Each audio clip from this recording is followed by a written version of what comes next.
Good evening. Boom! Boom! Hello, world. Welcome to the Oblivion Show. I'm Joey T, and this is... Mr. Dolphins, yo. How's it going? I'm good. How are you? Nice. Really good. I am relieved that we've managed to get our first Dungeon Dragons gig out the way at Bolter this weekend. Oh my God, you were really stressed about that. 6 months of planning and building videos and doing all this stuff. And then last weekend, Steph came around for 4 days, man. And dude, we're just trying to get everything to sync. So we had Ableton on one laptop and Resolume on the other. And there was they were networked and everything had to be absolutely perfectly synced. So it was because all the videos are audio reactive. So everything has to be perfectly snapped to the millisecond. So when a snare hits, it triggers the pop on the other laptop. And we just couldn't get it to stick, man. It took, for 4 days, we were driving ourselves crazy trying to do this, phoning everybody we knew. We were like, how did you do this? And it seemed like no one knew. There was nothing to tell us exactly how to do this the way we wanted to do it. And then we cracked it at 3 a.m. on the last night that Steph was over the week before we had the gig. Oh, it's not worth doing unless it's fucking blind panic, right? It was intense. And then still, for the first time, we were doing it live at Bolter. And the tent was absolutely rammed as well, man. It was full. But it went off. It was perfect, man. It was so good. But that was a lot of work, man. But yeah, really, really good. And we just to turn around and see it on the screen and when we were dropping tracks and there's tracks with words in them and stuff like that, and they were coming up perfectly synced on the screen in big letters and stuff like that. It's wow. Nice. Yeah. Nice. We'll look at some in a bit. You've sent me some links, so we'll try and get some in the show in a bit. Have a look at it. Awesome. Cool. Right. But how you been? What you been up to? Good. I've been on a month detox because it's my birthday. It's my birthday in next week, and I'm going to go on a 1 month bender in June. So I've been detoxing myself. I've got getting ready for the show, obviously. Fish and Rice this weekend, DJing there, and then I'm going with you to see Wu-Tang and Nas. Yeah, baby.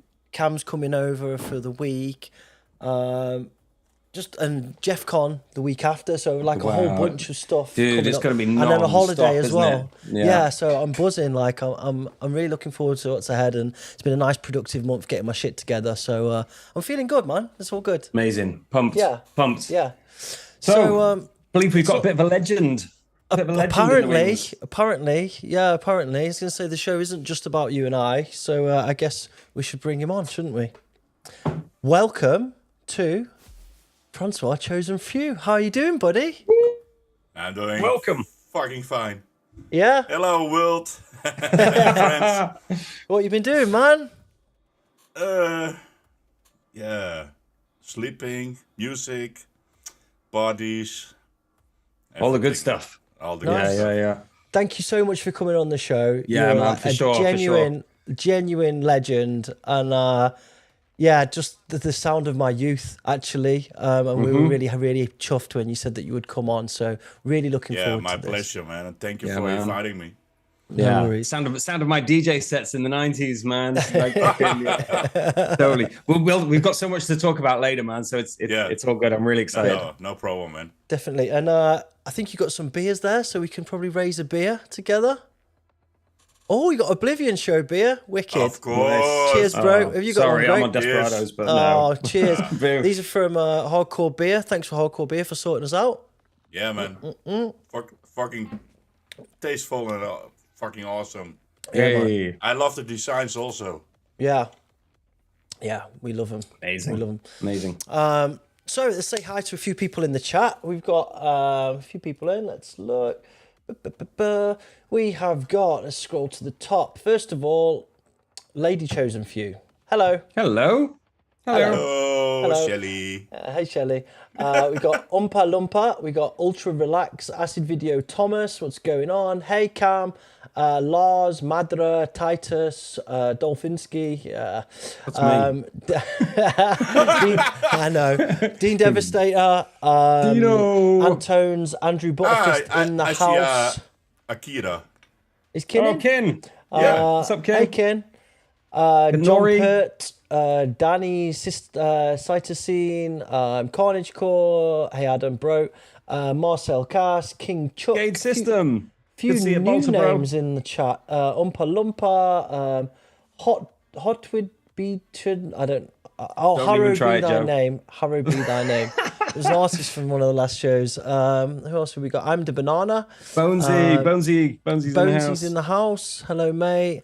I'm probably missing a whole bunch of. Shout out to people Robert there. downstairs. Robert! Stefan, Lizette. Yep. Jay Tracid in the house. Thanks for tuning in. I know you're sick, bro. Big up for everything you've done on the show. Nice one. He's not that sick if he's in the chat, is he? Well, you know, he's probably having a beer. He's getting ready to offend people. Nori's in the chat. He's calling out my Wu-Tang t-shirt. What's good? The woo.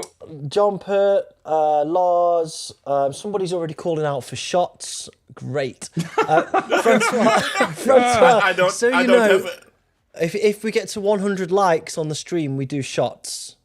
I don't have any shots. Oh, well, you just have to What? drink a can in one go or something. Yeah. Just down a Yeah. can, man. That'd be fine. Not now. Ken, you already said hello to Ken. Okay, I think we're up to date. This the little Oompa Loompa guy is my driver. Oh, really? Hey, respect. Everyone needs a good driver. Yeah, They he's, do. True. no drinks, no drugs. So Yeah, I'm they're always the good getting ones. I'm always getting home safe. So Yeah, Yeah. that's for important. sure. All right, before we start the show, a little quick word from our sponsors. And yes, I say sponsors plural because we've got a new one. First of all, our regular sponsor, Hardcore Beer. If you want to get yourself some delicious hardcore beer, you can head over to hardcorebeer.nl and use the code Oblivion Show and you get yourself a discount.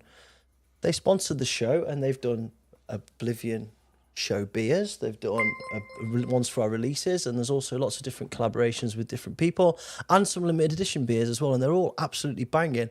So we'll drink a few tonight. Yeah, I can tell you this one is already Gone. fucking awesome. Next. As well as Hardcore Beer, the Oblivion Show is now sponsored and collaborating with WeTweak. WeTweak is a portal for producers to get access to samples, presets, and much more. It's just started as a beta version with minimum features, and it will grow progressively with a ton of other stuff than just sample collections. I'm going to put some more info into this later on in the show, but essentially, they're sponsoring the show. We're doing some partnership work with them, and for our members, you will now get early access to the portal, as well as free credits to download some samples. I'll go into some detail on that in a little while, but we welcome WeTweak as the new sponsor of the show. Respect, guys. All right. Respect. Next up, I guess we should go through the running order of the show. First up, we have the New Blood, which is where we take your music, we play it, we listen to it, we give feedback. Second part of the show, we have an in-depth interview with François Chosen Few. We've got a lot of topics to cover, a lot of stuff that he's probably forgotten that I found out that I'm going to remind him of.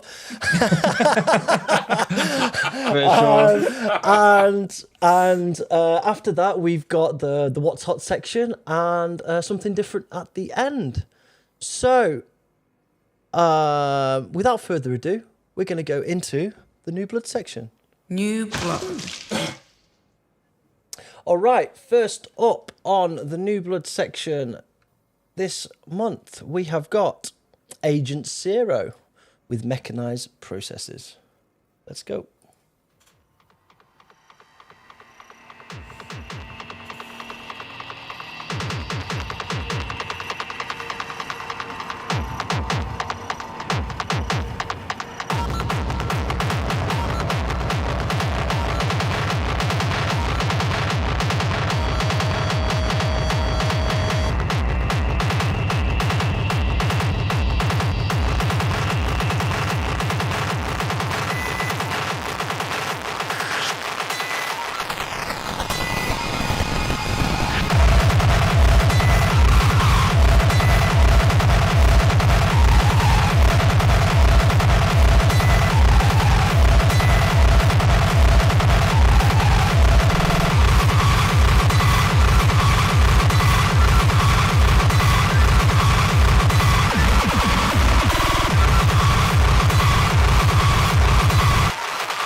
All right.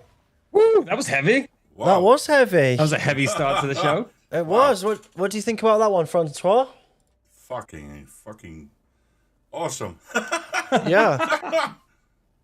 I'm awake now. Yeah. Fucking hell. Some really cool. It's really cool sound design. Very, very heavy. Very industrial. Yeah. The kicks. As much as I love the kicks needed work. That's yeah. Exactly. They were kind of like there were parts where they were just falling on top of each other. Yeah, lost a lot of the transient, a lot of snap. It needs a little click on the beginning of kick. Exactly. Like what?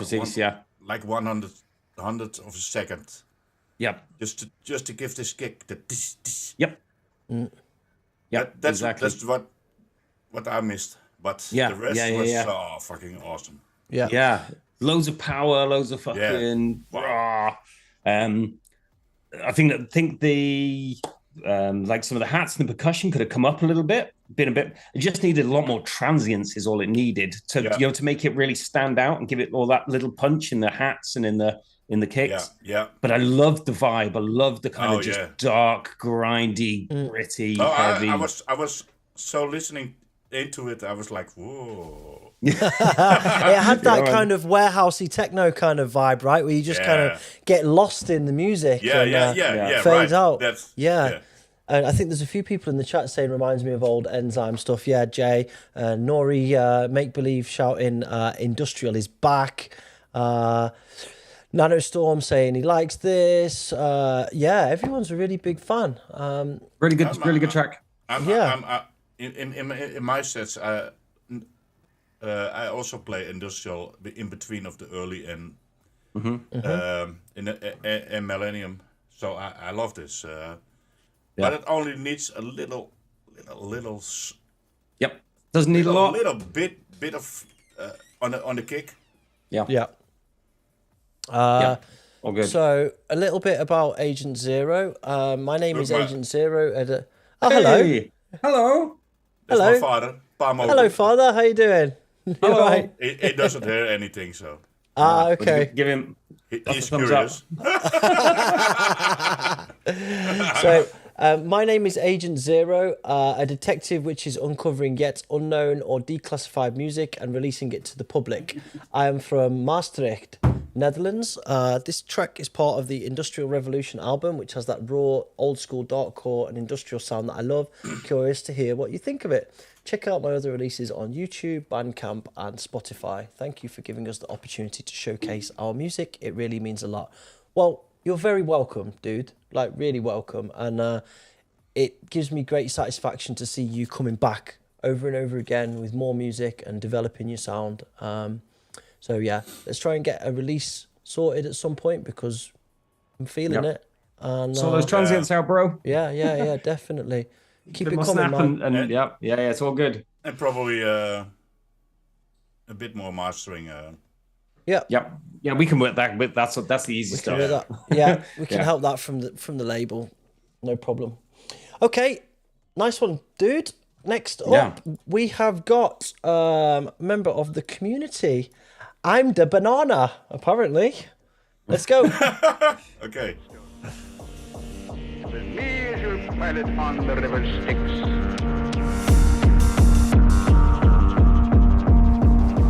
After death.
All right. That was a nice piece of music. I really enjoyed that. Yeah, hypnotic, right? You kind of like just reminded me a lot of like kind of late 90s when hardcore, well, kind of mid 90s when hardcore was still really experimental. It was very kind of like 90s kicks and amens and stuff like that, kind of very straight kind of old 909 style. But yeah, there was something really nice, the little analog tweaks and stuff. It was a really nice vibe, man. I really liked it. Yeah, I love the blending between the drum and bass and the old school hardcore. Yeah, and the synth is also the synth is like, and then the side chain in between. Yeah. Really nice. I like it. Yeah, Francois, could you bring your microphone a bit closer to your face? You're a little bit quiet. Of course. Thank you. A little bit about the artist. Hi, my name's Thomas, but online I go by ImDaBanana, or you can just call me Banana for short. Okay, Banana. I'm a 20 years old DJ and producer from the Netherlands, and I love a lot of music like hard techno, drum and bass, hardcore, and so on. I've been producing and DJing for a few years now, but there's still a lot to learn, and there always will be. I've been on the New Blood once before, almost 1 year ago as I'm writing this, and back then I got some good feedback. Thanks for that, so I've decided to submit again. Nice. If I'd have to recommend one track out of everything that I've made, it would be Phantasm. I also irregularly stream freestyle DJ sessions on Twitch, and I would appreciate it if people could check that out. All right, I'm going to drop some links into the chat for your Twitch, boom, and your SoundCloud. There we go, buddy. If anybody's interested, go and give the banana some loving. Not literally, obviously.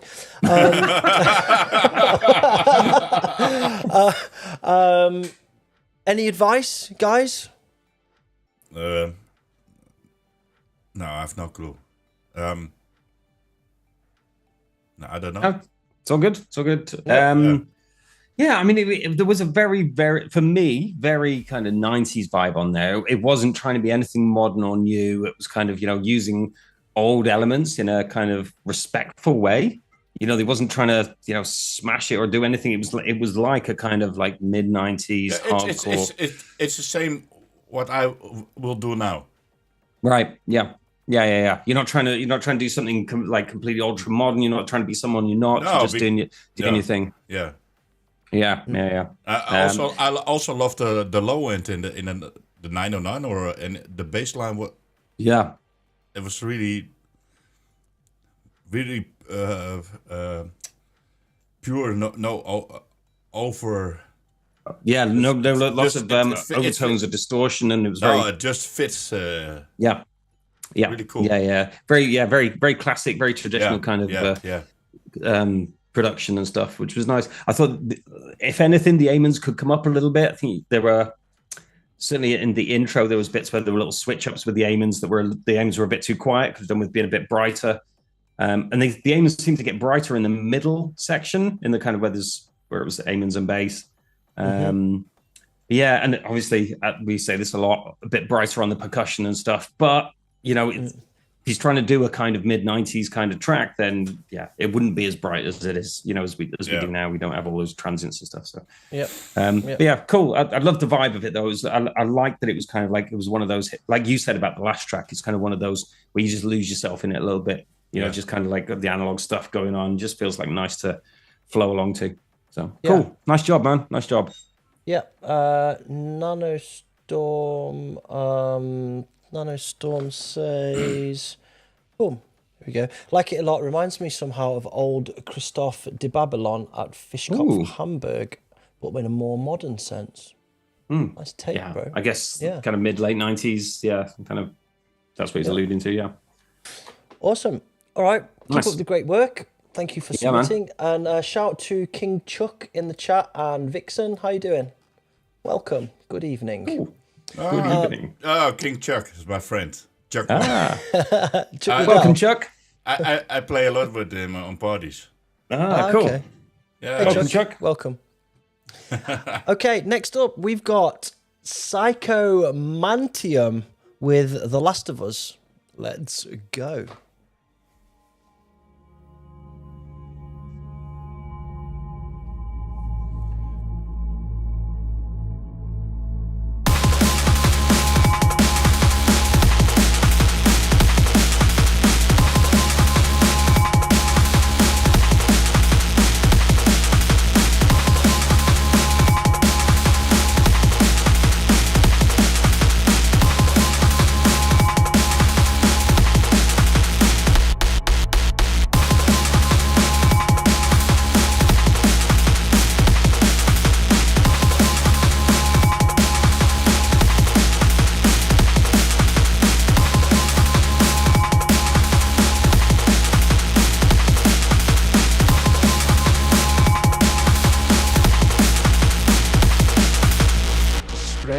Infection to every last human alive.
Right, a little bit about the artist PSYKOMANTEUM.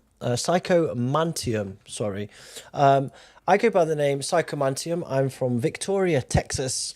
Music is my passion, and drum and bass has always been a big influence besides hip hop. And I'm a junglist at heart. One of my main goals... I'm a junglist. Sorry, you've got to say that. Yeah, you've got to say that. One of the main goals is to bring something new to the table, something fresh. Something fresh. Drum and bass has evolved through the years, and I've heard many artists from the late 90s up until the current day, and I've always wanted to put my own spin on the genre.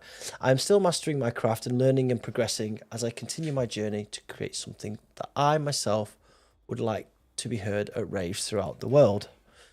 I've been given feedback on a couple of my tracks by John B and you here at Oblivion Underground, and I've been blessed to have the opportunity to learn the art of mixing and mastering my tracks alongside people who love drum and bass and hear what I have to offer. I'll continue to create music. I'm currently working on my next album. It's raw, grimy drum and bass album with some metal elements and hard-hitting bass lines and technical drums, so be on the lookout for that. I want to give a big thank you to Oblivion Underground for being the link to connect everyone together and enjoy all the music we love and provide for the scene. Thank you for the opportunity to share this music with the world, because it means the world to us. That's a really nice text. Thank you very much, and you're very welcome. Yeah, no, big love. In fact, I've got something for you. There we go. I knew the love hearts were coming useful one day. Yeah, I've been saving that. Big up. So, what do you reckon, Greg? There was lots of elements in it I really liked, and there was lots of elements that still needed work. I think it felt too repetitive for too long. I felt it just needed lots of switch ups. All the elements in there were really good, but it was just too much of the same with nothing changing enough. Yeah. I think the drums needed to pop a little bit more. The snares especially need to pop out a bit more out of the mix. I mean, there's not a lot of work needed there. It's, just turning the volume up and maybe sidechaining a little bit. But I loved the vibe, like the bass, the strings, the noises, everything that was in there was good. It needed more going on through the track, I think, in my opinion. Yeah, it felt like it was kind of relying on that burp as the driver, but it needed almost like a call and response with that, so like something at the end of the bar to tell the rest of the story and keep it moving. Exactly right? Exactly that. It needed more switch, like drum and bass, and so much music now is so ADHD or whatever you say. It's everything's switching all the time and stuff. But even still, you need to kind of keep things interesting musically and keep things moving. You've got 4 or 5 minutes or whatever, and there's a lot you can do with that. And you should be thinking every 16 bars there should be a different variation of what's happened before. It doesn't have to be a big variation, but there's something is changing and moving. Yeah. Everything Greg says is like what I wanted to say. Oh, sorry, man. I should have let you say it first. No. To you. No. This track is really cool. Mm-hmm. But what you said, it sounds the same over and over. Mm-hmm. But make some little small details. Yeah. So it can sound the same, but it feels different. Same, but different. Right? Exactly that. But everything Greg said was in my head. I'm coming to you first next time. No. Let Greg talk. You're the guest, bro. Yeah, bro. Yeah, I know, but I was thinking exactly the same. It's all good. But I love this track. Awesome. Yeah. Likewise, loads of really cool elements. What do you think, Joe? Yeah, like I said, I thought it was good. I just thought it was relying on the rhythm of a single element that was. Mm-hmm. It felt like it needed an answer somewhere. It felt like it wasn't growing or developing. Like I said, the call and response thing. What have we got in the chat here? Nano Storm. It's a really good track. I think it could be much better. Yeah. There's a great foundation there, and I think he's got something great to build on. That's just Nano Storm with some nice feedback again. The semi-atonal tubular bell sound was cool, but it fell flat after a while. But overall, nice going. Yep. Vixen saying, actually, I can bring these up on the screen. I have the technology for this. Where's this feedback? Select. Boom. Here we go. I feel it could be slightly more mysterious, subtle, escalating beginning, like some of the minor chord echoey stuff without a kick to start it off, as opposed to full launch. Maybe that was about the previous track. No. Oh no. It kind of went straight into it. Yeah, that was this one, right? Yes. My bad. Kind of like a bit of bump. Yeah. There was no kind of like bringing the elements in. Well, I mean there was, but the intro could have been.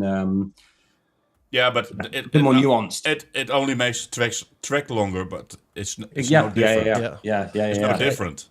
The artist is actually in the chat. Harrowed be thy name is PSYKOMANTEUM. So noted. Yeah. I'm sure Good stuff, man. Good stuff. I'm sure I can spruce it up some, no problem. I took the advice on the Gate track. That was a previous one that was submitted, and we'll be entering that on a later show. Awesome. Nice. We can't wait to hear it. Check your snares though. Like, have you listened to your track?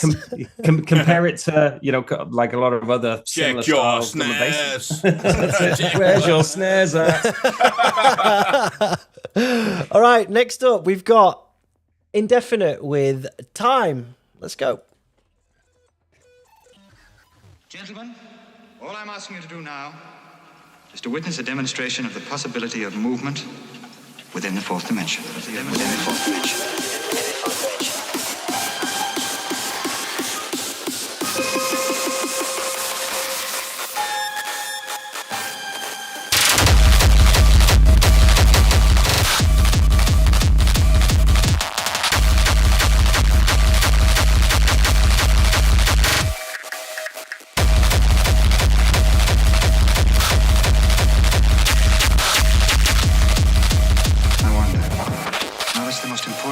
to which I hope to find an answer.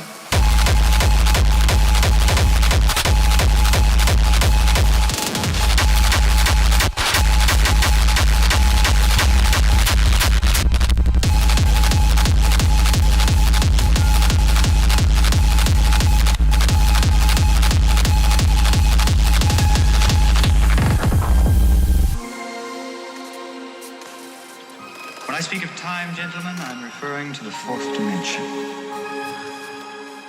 Why is it that we usually ignore the fourth dimension? Because we have no freedom of movement within it. You see, we can move in the other three. Up, down, forward, sideways, backward, as the doctor said. But when it comes to time, we are prisoners. The fourth dimension is as real and true a dimension as any of the other three. In fact, they couldn't exist without it. Walter, look, there are many things in this world you don't understand, aren't there? Yes, quite a number. Well, you don't refuse to believe in them because of that, do you?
All right. Yeah. Mr. Chosen Few, what do you think? I like it. I was really from the beginning into it, and after the second break, when the kick came in, the melody was super loud, and the kick disappeared. Mm-hmm. Like with this sine chain melody, the kick was really how you call it, stomping or whoop, whoop, whoop. It's like kind of sucked away, wasn't it? And the side chain melody was really over the top. Mm-hmm. But overall, some work in it can be great. Yeah. So super Ophidian vibes, obviously. Yeah. I mean, it was a very, very Ophidian, like right from the get-go.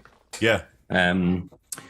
Yeah, I mean, lots of good elements in there. Obviously, he's really got something in mind that he's trying to achieve, which is good. He's clearly got a kind of game plan, what he wants to do, and sound that he's trying to make. Yeah, I think this is a matter of your mixing, not mastering, but the mix itself on the on the melody. Keep it lower, and work more on the kick, and then. Yeah. There's when you're trying to push everything that loud, you've got a really big, present kick as well, and then you've got that huge synth as well. Yeah. It's trying to get those things to work, and it's a balancing act, isn't it? It takes time to kind of find that perfect spot. But yeah, it's almost there. But and for me, there was a part like the whole middle section was interesting, but when the kick and synths came back in, the difference was way too much. After this break, it was too much. It didn't feel like the middle break really led into the second drop.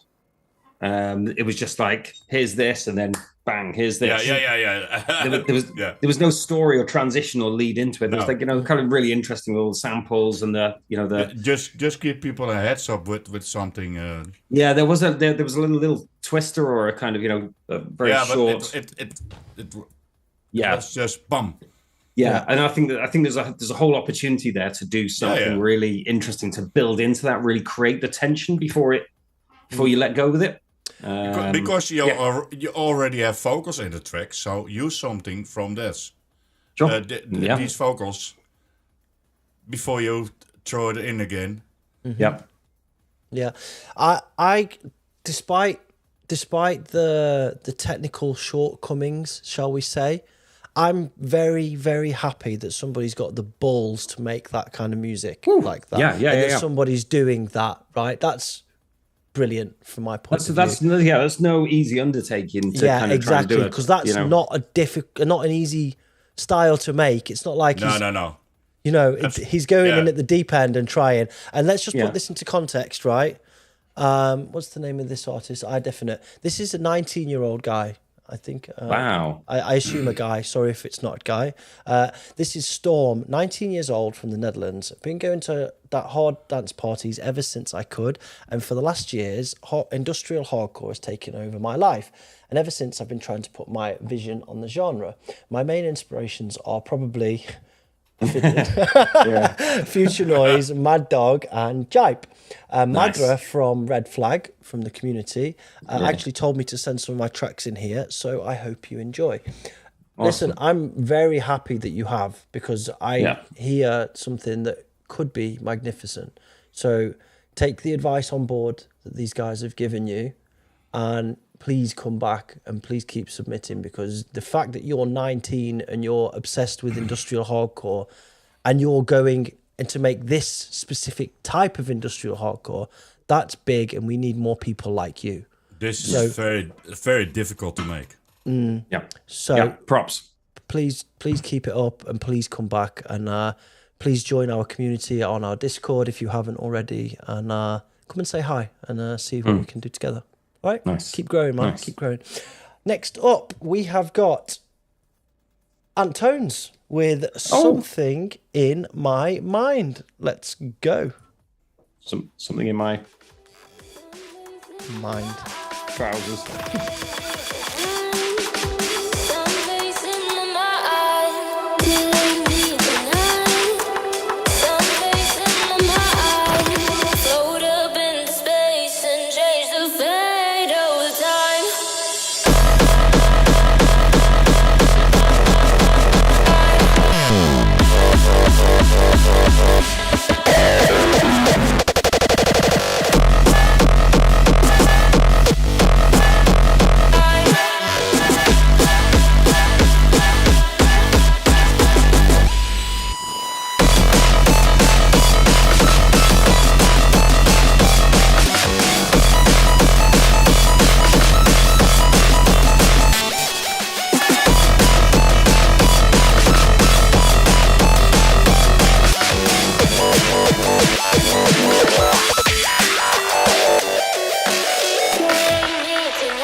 Big Ant tones with some melodic drum and bassy, main styley, hardcore gabbery stuff.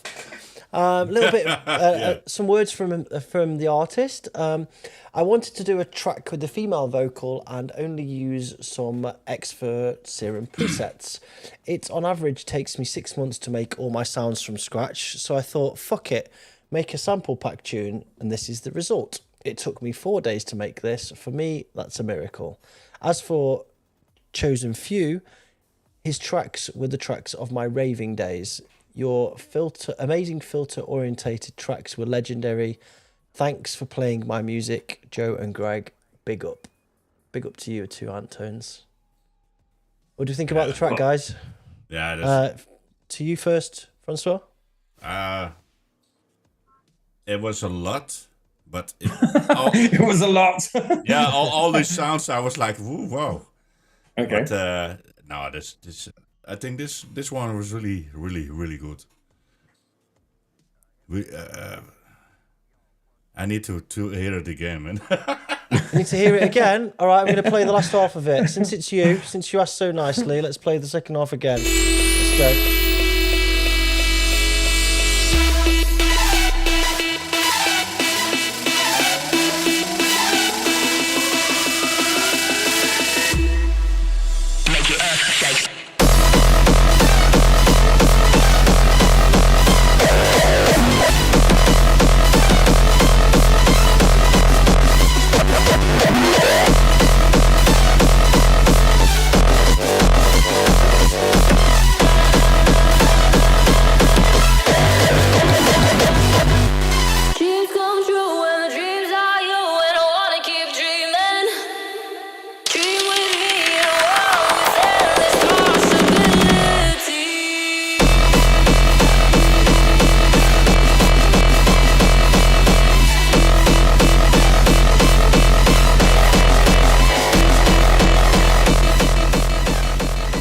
Right.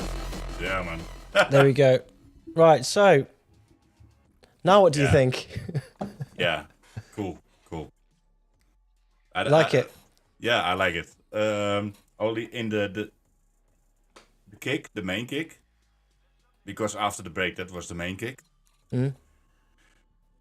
A little more punch in the beginning, just to round it up. Mm-hmm. I think, and for me, I think it's ready. There are a lot of high in the end, but it's also really crispy clear. Yeah, definitely. So there's lots to like in the track, but there's something for me that just doesn't sit right, and I can't quite work out what it is. I don't know whether it's the think kick. it's the kick. It's the kick, isn't there? Something kick just doesn't seem to sit right, and it's like it either slightly out of key or something. Yeah. No, it's the kick. Yeah. I noticed it's particularly noticeable at the start. I need to get Lizette on the case because she's like a human key machine. She can like tell instantly whether something's slightly out. It's like between her and Noel Hidden, it's like whistling at a dog or something. As soon as they hear something slightly out of key, they're just like, oh, like what's going on? But yeah, honestly, I think it was something that feels just a little slightly out, and I can't quite hit it. I think it's like the wet tail on the kick. I think there's something flappy about the wet bottom. We've done that bottoms before. Yeah. I think it's only about the tuning of the kick. I think, and a little punch in the beginning of the kick will make a big difference. Yeah. Mm-hmm. So it really sounds like a main kick because I expected another kick. That was the main kick, but this was the main kick. Mm-hmm. Yeah. Now, what was interesting as well for me, right? So it sounds very UK. It doesn't sound Dutch. Like it's not like a Dutch mainstream sound at all. Mm. And it sounds like if you took kind of almost like main stage drum and bass and mixed it with industrial, you would end up with this kind of UK main stage drum and bass industrial hardcore. Exactly. And which is kind of what Ant's got there. So, Ant, I think you're in the chat. Correct me if I'm wrong, but this started its life as a drum and bass track. I think, and you've pimped it out as a hardcore track. Is that correct, or am I miles out? Let me know. Waiting for him to reply in the chat now. Yeah, and while you're replying, I want to say I don't like the snare at the start. There's a snare at the start of the track. It didn't sound good. It didn't fit there. So what was it we said before about snares? I don't know. Let's call the snare police though. Snare police. Yeah, but for 5 hours work, bro. Fucking big up. Is this fuck you snare night? Whatever. Yeah. We need some good snares. The night of 1,000 snares. The snare police. Maybe what Greg said, your snare has to be better. Maybe they can exchange snares or whatever. Yeah. Snare swap. We should make an app called Snare Swap. Don't share snares. Don't share snares, bro. But yeah, Snares. great work, and great work. Yeah. Big up, and I share your sentiment. You're onto something there. It's something different, but it's got that kind of commercial edge to it. There are people, when you go down that route, there are going to be a lot of people that like that. It needs a little work, needs refinement. Yeah, but you could be onto something. But there. it's like a new angle of main style where it's actually engaging a different audience and bringing them in. For sure. Yeah. I mean, the vocals are not my jam, but they are a lot of people's. A lot of people do resonate. You only have to look at how big main stage drum and bass is and all the jump up stuff and all the vocals. You only have to look how big that sort of stuff is to get an idea that there's a reason why it's commercial, because so many people like it. All right. Yeah. So exactly. Yeah. Go for it, Ant. Go for awesome stuff. Stay cheesy. Peace. Right. Next up, we've got Heretic with Underground Hustling. Heretic. That's what I said, right? I said heretic. What's the difference? Heretic. What? Well, I'm a heretic. You're heretic. Fuck off.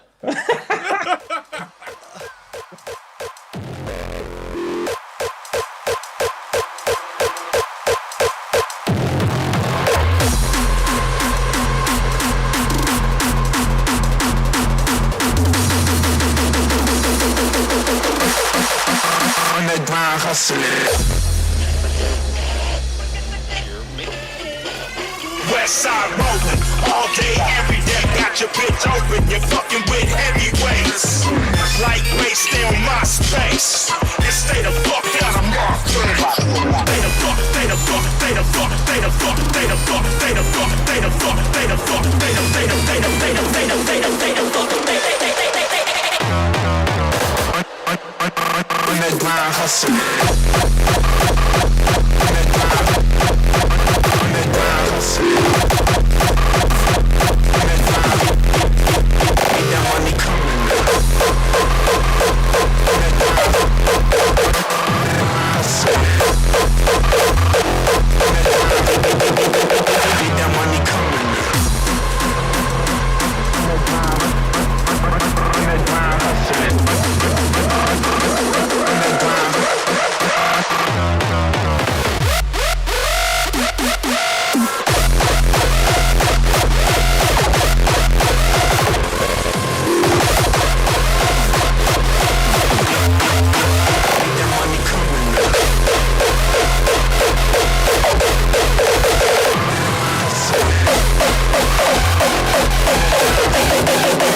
Need that money coming.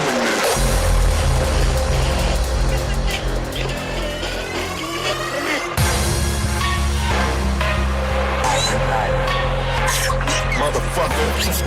West, y'all. West side rolling all day, every day. Got your bitch open, you're fucking with heavyweights. Lightweight, stay on my space. You stay the fuck out of my face.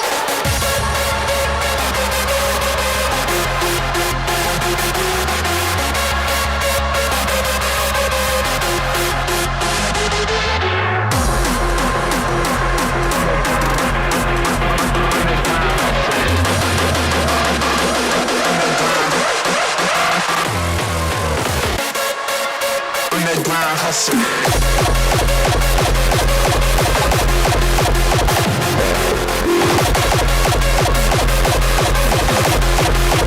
Need that money coming.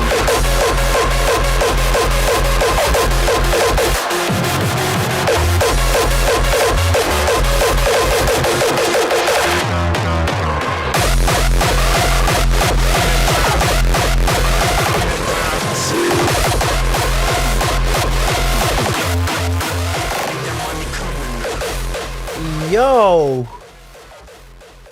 Indeed. Production quality was super duper on that, right? That was a very nicely balanced mix. Yeah. It was really nice. Wow. Yeah, I'm gonna give a little. I think we've got a. There we go.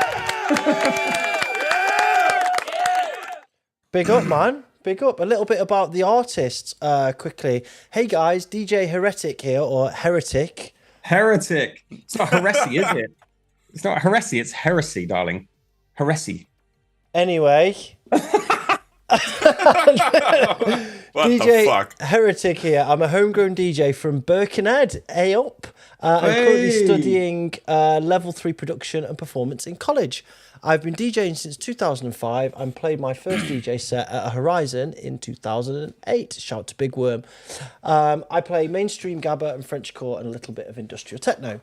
About 4 years ago, sorry, I nearly choked. About 4 years ago, and after a long break, I decided to get back into DJing. However, I'm not the type of guy that's happy playing other people's records, so I bought myself a PC, got Ableton, and began my journey of music production. I'm still very much learning, but I managed to crank out this new banger called Underground Hustling. NWO Records in Belgium have signed it, and it's currently available on Hardtunes. Oh, okay. Obviously, being from the UK, I've heard of Oblivion and I've watched a few shows. When I saw this opportunity, I thought I would give it a go. It'd be great to see you guys dissect it, good or bad. I thought it was great, actually. Mm-hmm. It's not my sound. Like, I don't go for that. Well, there were parts of it that were. Well, oh yeah, the first bit actually, and I like the Ice Cube sample, and I like the first kick. Like that came in. I'm not a fan of like big seeds and synths and leads and like main stagey sound, but there were chunks of it I really, really liked. And like you said, Greg, the mix down was really good. I could hear everything. I'm impressed, honestly. I think this one is for the big festivals. Yeah. Absolutely. Yeah. For this summer? Yeah. Absolutely. Yeah. And I love the lyrics, the samples. Who doesn't love it? Who doesn't love it? There were small sounds hidden behind the main melody. Also, I like this track. Yeah. So, Greg, like if it was gonna be critical, like there's do it. So first of all. It was a really well balanced mix, like the best we've heard so far, like by quite a way. Everything felt like it was in its element. Nothing felt like it was sticking out too much. Here are the snares coming. Huh? But so, like I'm not a huge fan, but this is purely personal taste. Not a huge fan of the synth, like you said, Joe, in the second half. Yeah, but I get subjective, why it's there. Right? But from a kind of technical perspective, there was a layer under the synth, like there was another kind of synth line. I think you were talking about it, Francois. Yeah. And it pulled a bit away from the melody because it was covering the gaps between the notes, and you didn't feel like you had enough clean space between the melody, so it felt a bit like it was a bit swamped. Yeah, but like I think that's cool because then you have to listen this track 3 more times. Right, yeah. Yeah, hey, that's a trick. Yeah, I mean, like a lot of modern producers will sidechain the synth to itself and just smash a load of reverb onto each note, like a massive amount of reverb, and then sidechain the synth onto itself, so you get the pop of each note. And I felt like it could have been a little bit poppier. Like the synths could have been a little bit sharper, but other than that, man, it was a really, really good mix down, and yeah. And now we know he's from Birkenhead. His name isn't Heretic. It's Heretic, mate. Heretic, mate. You're right there, lad. It's Matty Barker. And I'm Matty. Matty, lad. I also liked in the second half the double kick. It sounded like a double kick. Yeah. Really like cool trick or whatever. Someone in the chat, I think it was Lars. Yeah, Lars, bro, you asked for a SoundCloud link. I've just dropped it there. There's the link. I think that's the track there, so you can go and check it. Yeah.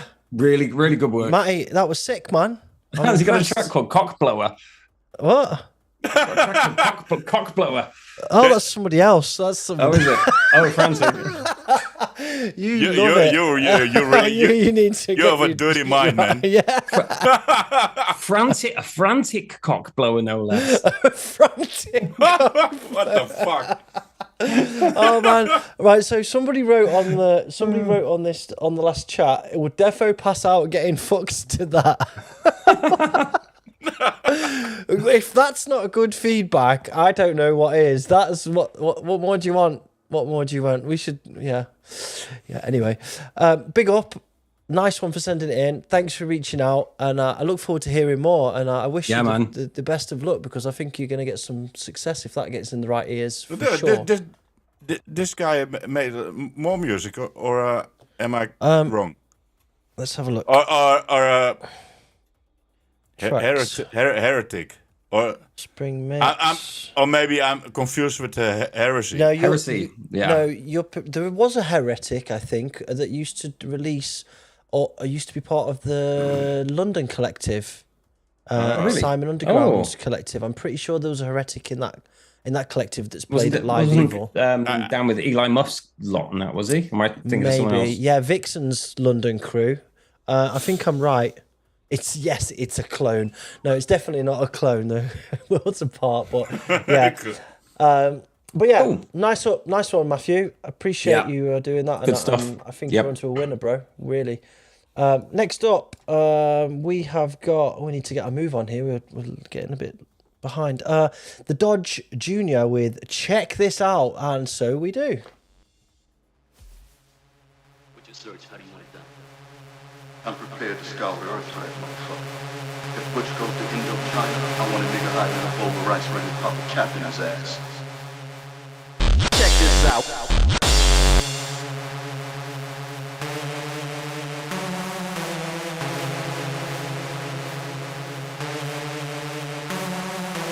My style is the best, but my style should stand alone, so I challenge you, and I'll kill anyone. I like your style. Check this out.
First thing I'm going to call out on that one, there's no bio, but regarding the music, there was some weird panning going on, some weird stuff with the stereo and the kicks. It was like almost like there was some kind of filter on there that was on and then it was turning off and then back on, and I was getting this rush.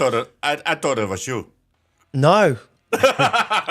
No, it was like it was going louder and quieter, and then the panning was like shifting, and there was something don't weird do that, going bro. on. Don't do that. Yeah. Not with your kicks. Not with your kicks. I know this guy from the 90s already. Oh, really? Oh, really? Yeah. Oh, okay. But the panning on this kick was a no-go. Mm-hmm. Yeah. If you want to filter a kick, do it on the filter, not on the panning. And also the melody, you can make a simple melody, but the second time you use the same melody, throw a gate on it or something. Just make it like offbeat to get more energy and power. Yep. Mm-hmm. It's a simple trick, but it gives so much more energy. Yeah. But the panning, I thought, it bothered me. Like, what the fuck? You're a man who cares about your kicks, right? You just don't do that. Yeah, no. Just filter your kick in stereo or mono or whatever, but don't pan your kicks all the time. Mm-hmm. Maybe some 1 or 2 seconds somewhere in your track, okay. Yeah, but not that kind of drifting like thing. That's just it's just like a switch that you left, right. Yeah. Yeah, don't do it. I think though the elements were all there for the style of track that it was good. Like there was, I mean, we're focusing on this thing that's annoyed us, right? But I think it's only annoying because it's so obvious with a track that's very simple and by design purposely simple and not very many elements in there, that it sticks out because it's relying on that particular element for the flow of the track. There's a lot of people in there actually love the track. Like I see a lot of people. You already know what's coming. Yeah. So that's what I'm saying. Do some gating or trigger on your second melody, and make it more energetic, powerful, offbeat, whatever. Mm-hmm. Yeah, it's like a classic '90s track, you know. For sure, and it sounded like it was all made with hardware. It didn't sound like it was done out of a computer at all. It sounded like 909s, Junos, all that good stuff. Yeah. But so like a lot of classic elements in there. Like you said, it's it is classic 90s hardcore and stuff. Even the drum rolls, the kind of like straight 909 drum roll into the drop and stuff. All classic stuff. Could have jumped straight out of 1996. Yeah, but it's in the right place. Look at our guest. It's landed in the right place. Yep. But just work on this little things like a gate on the second melody and crush your panning shit. Yeah. Leave it out. Filter your kick and you have a nice track to play in early hardcore parties. Yep. Nice. Agreed. Okay. Cool. Solid feedback. Next up, we have got someone who hasn't been on the show for a little while. Mr. Bean? No, not Mr. Bean. He's here every time. Next up, the Carnage Core with Gods of Olympus. Let's go.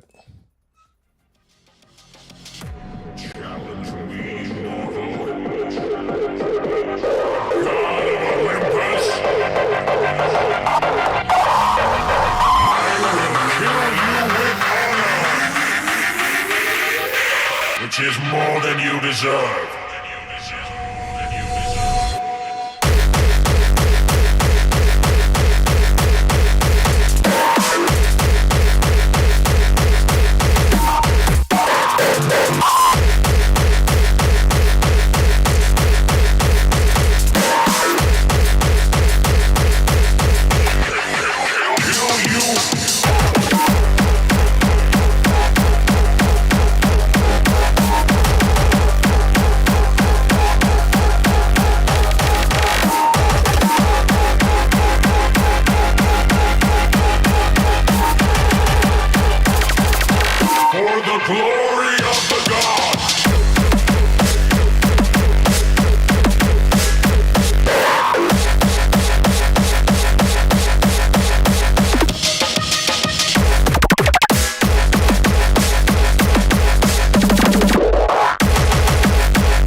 Knights of Olympus!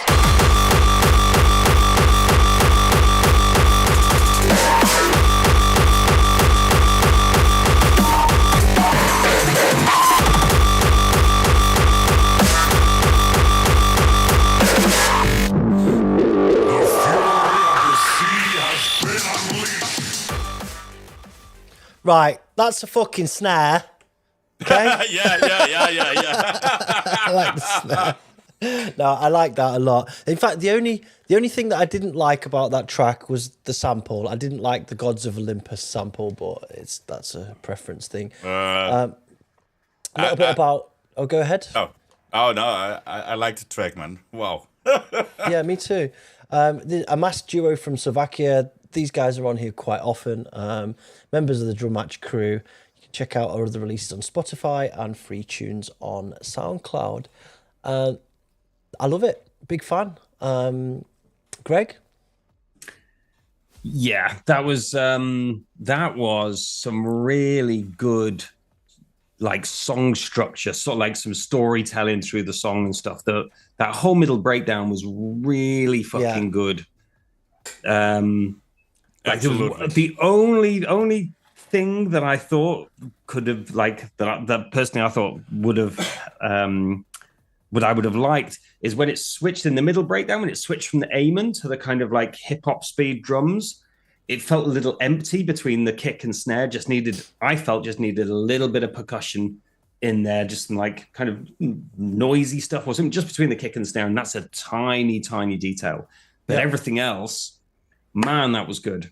And like that, when we were talking about kind of that, the track that sounded like a kind of very Ophidian-y, you know, about the kind of suddenly the second drop came in, right? There was like kind of all that middle breakdown. Then you listen to this and you kind of hear how well the middle section was structured so that when that drop comes, it has the power and the drive and the engine. You just want to go fucking you know, because you've had all that kind of cool stuff building up.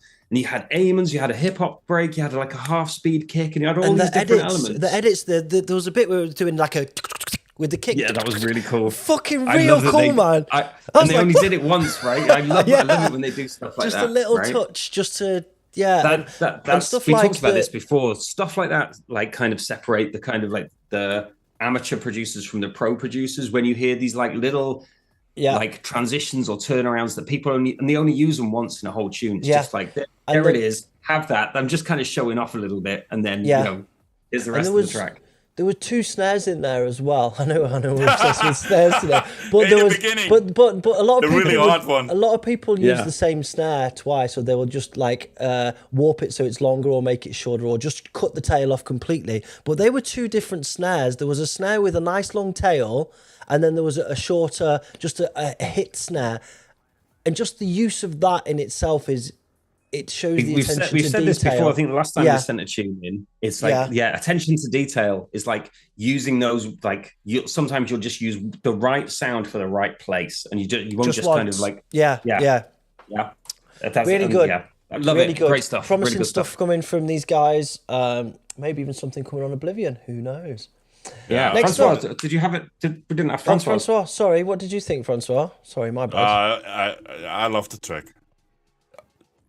Especially in the break, it sounded it went an all different way, but it came back more powerful. I was like, wow, what the fuck is happening here? That really surprised me, and I love that. Yeah, really cool. But awesome. The track is great. I don't think these guys should be on, as much as I love them, I don't think they should be on New Blood anymore. They're really good. They should be knocking this out in the. Are they doing this? Section. Are they releasing a lot?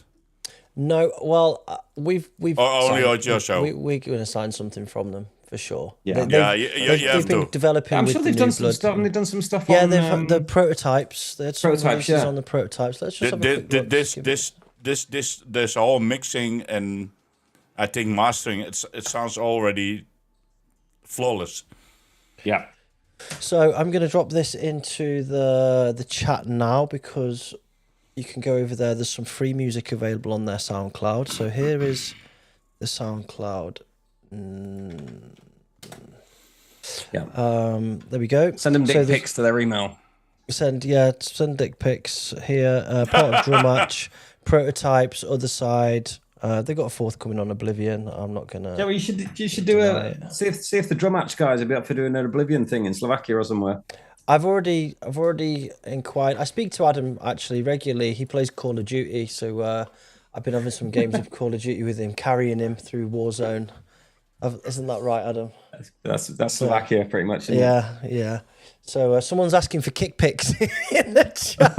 Not dick pics, nice. Kick pics. So go and check them out, man. These guys are hot. Right, Healing, we're gonna keep it moving because we are an hour and a half. It's nearly my bedtime. I see the guys in the chat. They say we are just showcasing unreleased stuff. Yeah. Yep. Next up, Red Flag Intruder. Let's go.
Right, a little bit about the artist, Red Flag. This is our first submission in a long while and a year since our first New Blood submission for our track Warrior Blood, which eventually had its release on the label Without Name earlier this year.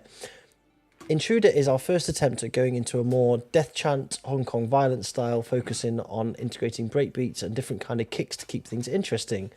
With this track in particular, it's been a challenge to try and figure out when to include or not include more elements. Still very much a work in progress. Please feel free to rip it to shreds in the review. We're always looking to improve. Massive shout out to all of the Oblivion crew for their support. Okay. François? Yeah? What do you think? I'm not really in this style. It's under a French core, I think. It's kind of Frenchy, UK kind of sounding, yeah. If we were to put it into a box. I'm not really, but I'm not really into this style, so I cannot really judge about this. But it sounded great in my ears. It's not a style that I will play. Yeah. There was a lot going on. There was a lot of fun elements in there. But the kick was just too muddy, right? The kick was just it took up the whole track, and it was sucking all the life out of the other elements. So everything felt a bit kind of like swamped into the kick. And when they've got basically the same, I don't know if the kick changed, but it was very, very similar, or it was the same processing on the kicks all the way through. If that's the bedrock of your tune, then everything lives and dies on that kick, pretty much. So that kick, the kick needs to change, because it's not giving it the life that the tune needs. Everything else needs to kind of come up volume wise. But yeah, so there's a lot of fun elements. I love the kind of lots of little switch ups, loads of different elements in there. Bit of fun. I think I heard a Killer in the Jungle sample. There might have been. I heard 31 seconds in there for sure. Yeah, there was the few cheeky samples. Origin Unknown. So there was a few bits in there, but yeah, I think the kick just unfortunately just sucked the life out the whole track. It was there, but it just didn't help it. It hindered it. I think there's too much mid in the kick, and it's just sucking up all of the space in there. It's frustrating. That was how I felt when I was listening to it. A little bit frustrated, because I could hear the work that had gone into it, but the work was not shining through. It needs a fresh kick. Yeah, totally. All the other elements need to come up a little bit. Need a bit more brightness. And that just needs a different kick. Yeah, that's why I did not say anything, because I'm not in. I've not what's happening in this genre. I know the old Frenchcore tracks. Yeah, from Radium, of course, etc. Yeah, man. I hear you. Yeah, cool. Yeah. Hey, Andre, Jesus Quintana Terrero in the chat. What's good? How you doing? All right, Red Flag, please come back again. We love you. I'd love to hear some more. Keep doing, like I said, there's loads of good elements. Yeah. Keep grinding, keep getting it over, keep learning. Next up, and last on the New Blood, the Masamune with Assassin's Proof. Let's go. And thanks to ImDaBanana for becoming a member. Lord Kuragawa, Big up, Banana my Man. ninja group greet you. We are here to report the Shogun's wishes.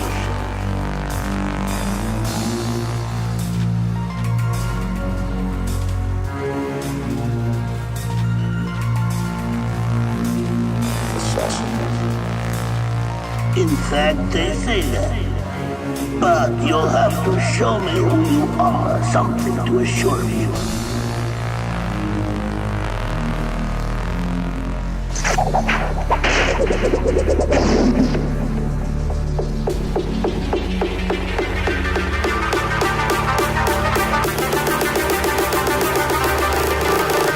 The Shogun.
right. I wasn't sure about that flute. That was a bit weird. It kind of fitted the kind of samurai vibes, though, didn't it? Yeah. I love the sword fight in the beginning. Yeah. But the flute was really like, okay. Yeah. I don't know. I don't know what to think. You don't get a lot of flutes in hardcore, do you? It's not like. No, but this was like, I don't know. Yeah. But the beginning was very spectacular. Like, oh, what's coming? What's coming now? Yeah. I really liked it. It was really different. There was like loads of different elements in there. It had a story and it had a theme, and it was sticking. It was sticking to that. Even if we've got to put a fucking flute in a hardcore track, I'm going to stick to this story, and I like that. Yeah. But someone has to do something with different sounds. Totally. Yeah. You have to try it. People will like it or not. Yeah. And I've got a lot of respect, for that. For willing to try something a little bit different. It's easy to put in the same synths and the same kind of sounds, and throw an Amen in on top. But he's really tried to do something a bit different. And kind of tell a story. With a very strong theme. Yeah, I got a lot of respect for that. Nanostorm said it's super cool, but the lack of kick power and the amount of side chain is not in balance. Yeah, the kick could be better. Yeah. The artist is in the chat. Actually, it wasn't a flute. Masamune. It was a.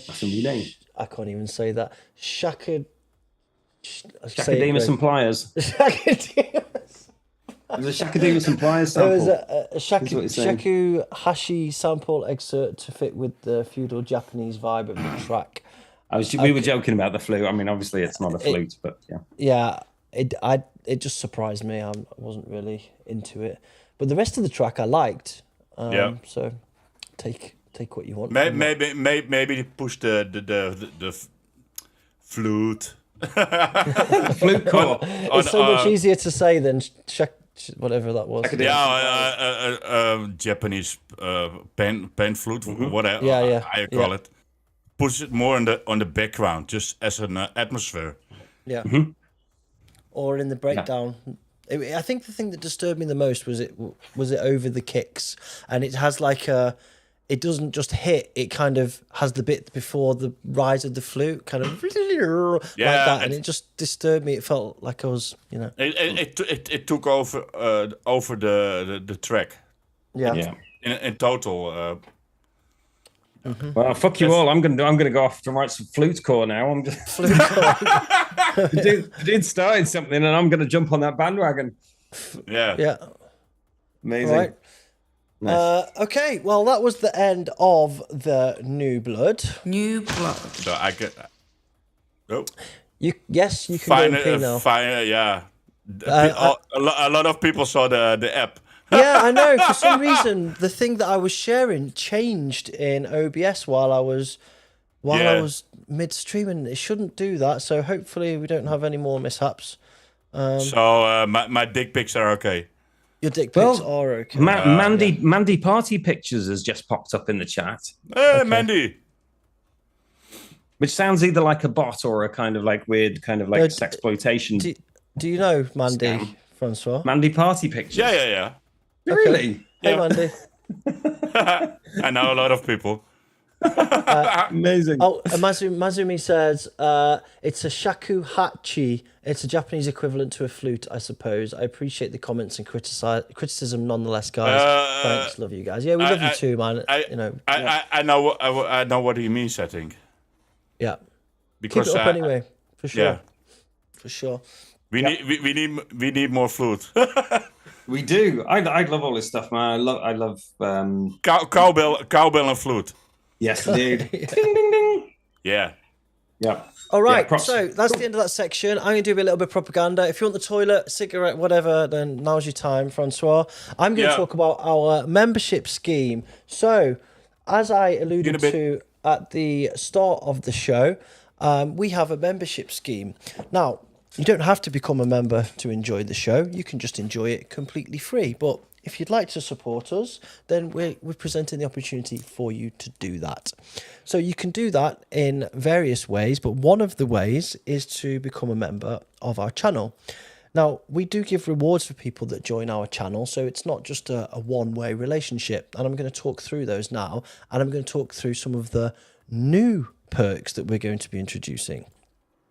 So, first of all, for Tier 1, you can join our membership for $1.99 per month. That gives you the loyalty badges next to your name, as you see in the chat, and the green text on your name, so we can see you easier and call out your comments easier. It gives you the amazing emojis that you see in the chat. I'm just going to click a load of those now. Boom, boom, boom, boom, boom, boom.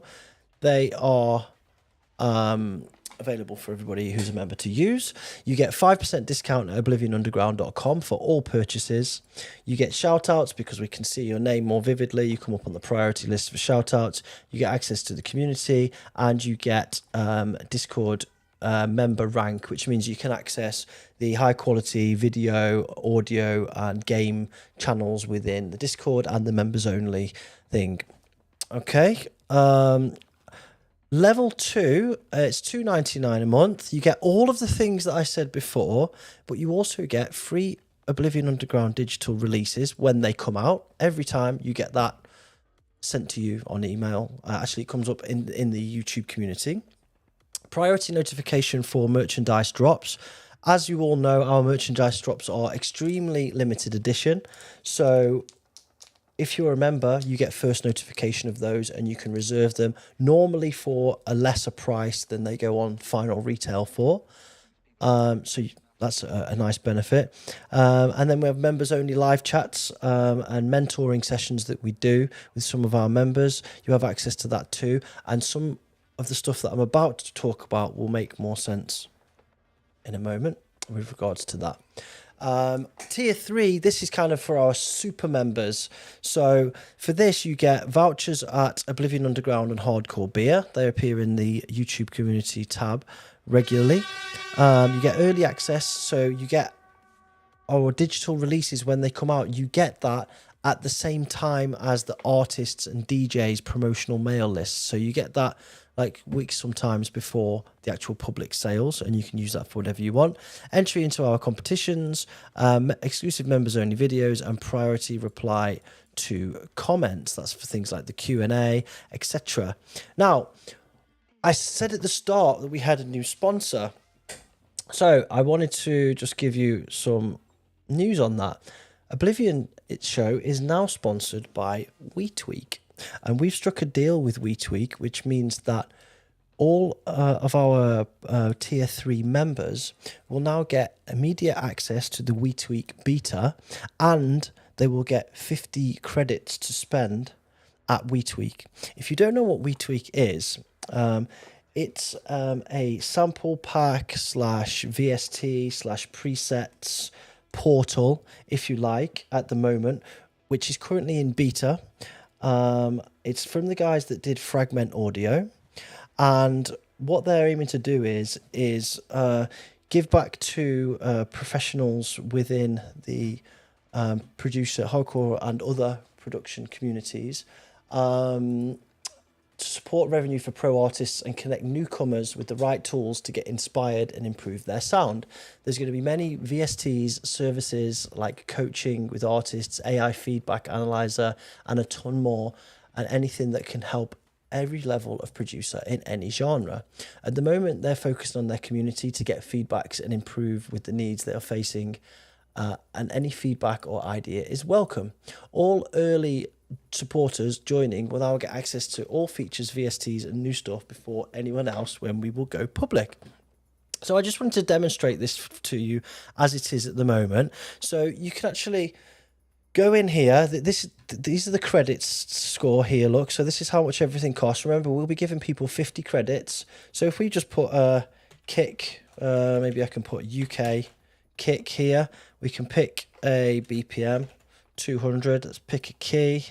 Let's go with an F. Format. One-shot sample. Genre. Flute core. Do you think they got flute core? I don't think they got flute core. No, unfortunately not. Let's go for hardcore, right? Hardcore.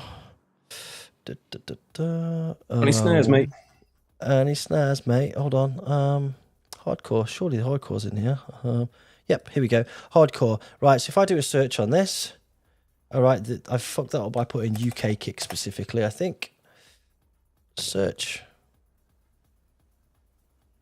What have I done wrong here? Don't do demos live, Joe. You should know this by now. I tried it before. Sorry, we could not. They've locked you out. All right, I fucked this up. Let's start again. Okay, kick. 200. Key. I think that was looking at my collection, perhaps. Were you asking for a one-shot at 200 BPM? Yeah. You can't have a one-shot and 200 BPM. That's if it's 200, it's a loop, not a one-shot. All right. Well, I found something on that before. I've tested this, but okay. I'm going to put a loop sample then, right? Here we go. Right, I was doing something silly before. Here we go. So this brings up all the things that have got that are 200 BPM, kick, and they've got the key and the format that I picked. I think it's still not quite right. See, it's going to sounds there instead of looking for something specific. Maybe I'm doing something silly with that search, but as you can see, all of these different sample packs are in there already. Iridium stuff, the Nagazaki stuff. I know that they've got a DEATHMACHINE sample pack in there. Combo Breaker. And then there's courses and tutorials. And there's also going to be like presets in there. And they're even working on their own VSTs and stuff. So this is super duper cool. And we're really happy to be working with them. And that they're supporting and wanting to support the New Blood community in developing and offering some to them. There's also some other interesting projects in the pipeline with them, but I can't really go into much detail on that now. But needless to say, I'm quite busy and we're pretty hyped about this. So yeah, if you want to support us, you can, and we're looking at interesting ways to give back to you, and we'll be running some competitions with them in the future as well. So yeah, I think that's it really. That's enough propagandering for now. Oh, sorry, Greg. Was I sending you to sleep? We're back on. Yeah. Just about to have a nap. So there we go. Somebody in the chat saying, take notes, we tweak. One person does silly stuff like this with the search. There are bound to be more people.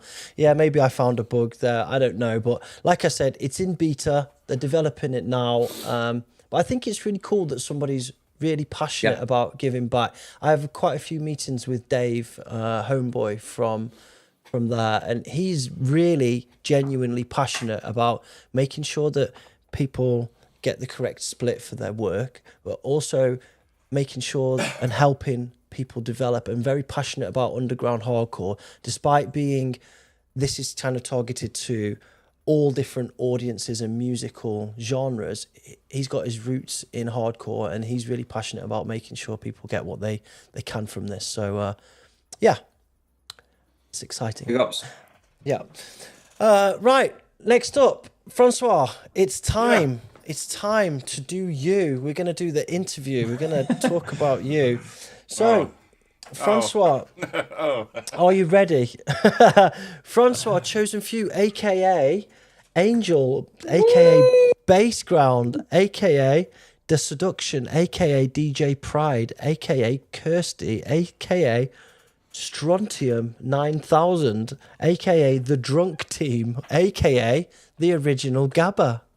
Welcome to the Oblivion Show. Thank you for being here. Thanks. Amazing. Thanks. I see you just opened another beer. What have you got? Let me see. I got the Freak Show. Oh, the blueberry one. That's nice. It's lekker. Lekker. Lekker. So, I guess how I normally do these interviews is we go all the way back, and for some people it's further back than others. We go back to how you got into music. What were your early inspirations? How did you get into producing, etc., etc.? So, tell me what happened and when.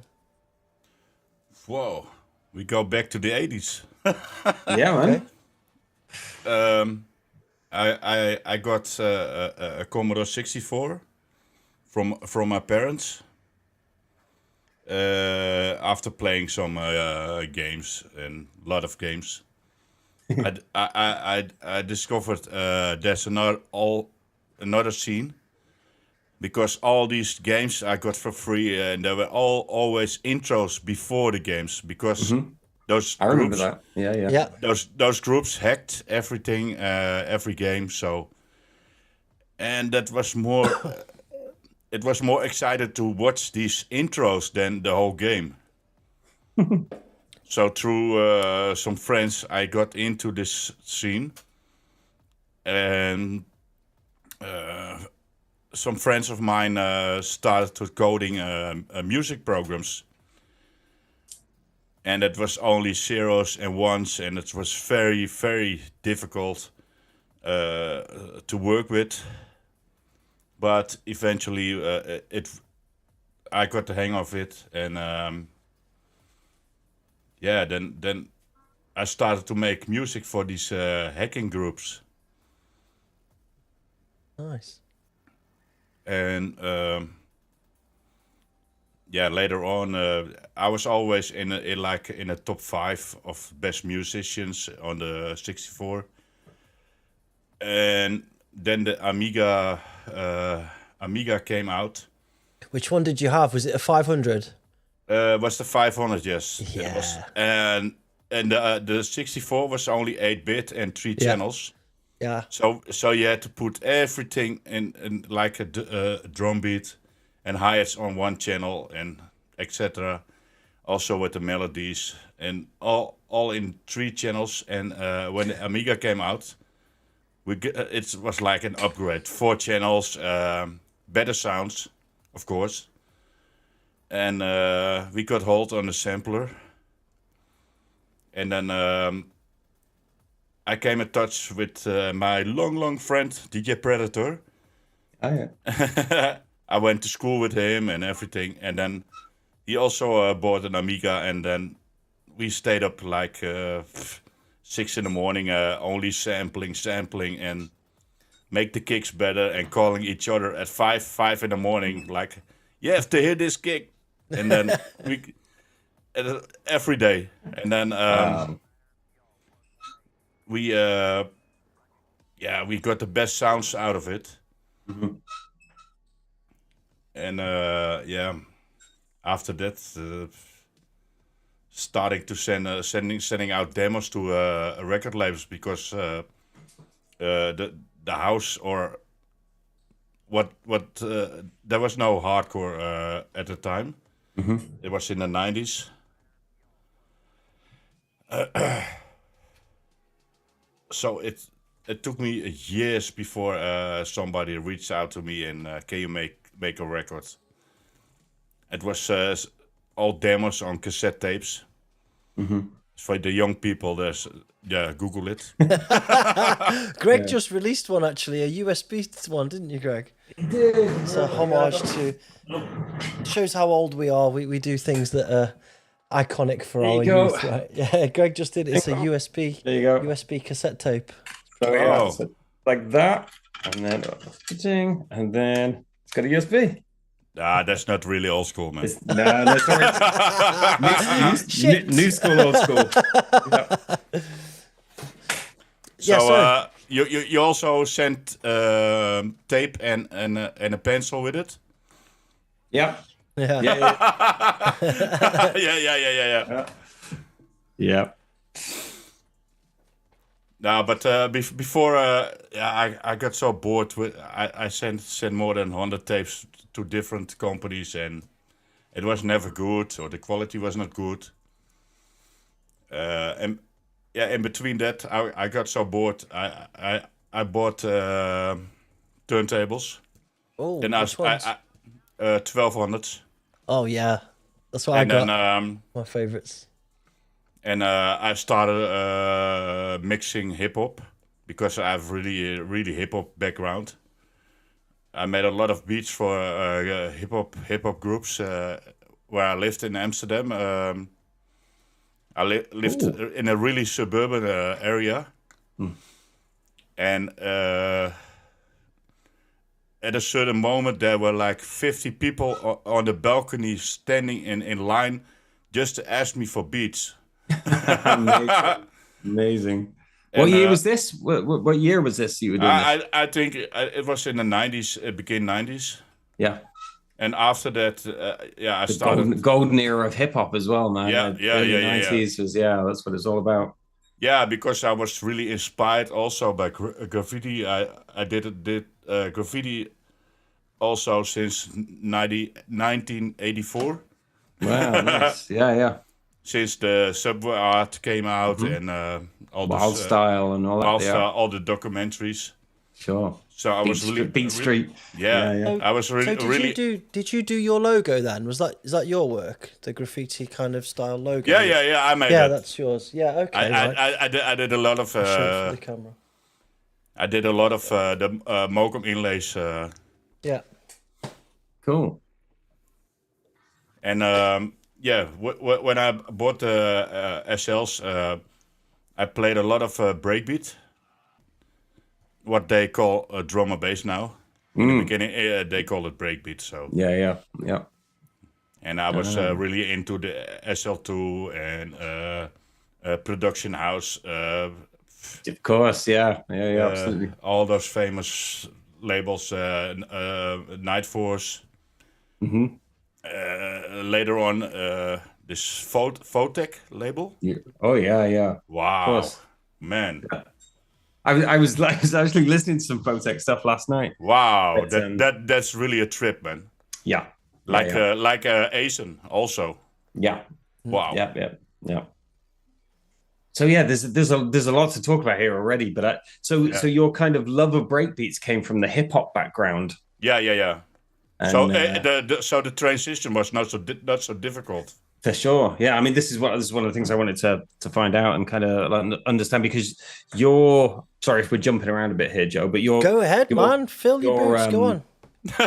Music was always good. There was a lot of like coming from the UK. There was a lot of people in the UK loved your stuff because it had loads of cool breakbeats going on in it. It wasn't a typical Dutch sound. It was like it had some UK flavor. It had the breakbeats and the kind of jungle type vibes to it in places, but it also had all the great kicks that you're famous for and stuff as well. So but I stole a lot of breakbeats from the UK. So of course, everyone stole everything, right? It was like in the 90s. It's like if it wasn't nailed down, we'd sample it.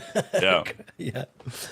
So you obviously finally got a break at some point. Then what happened, or did the DJing take off before the producing? What was the path? No. The producing came first.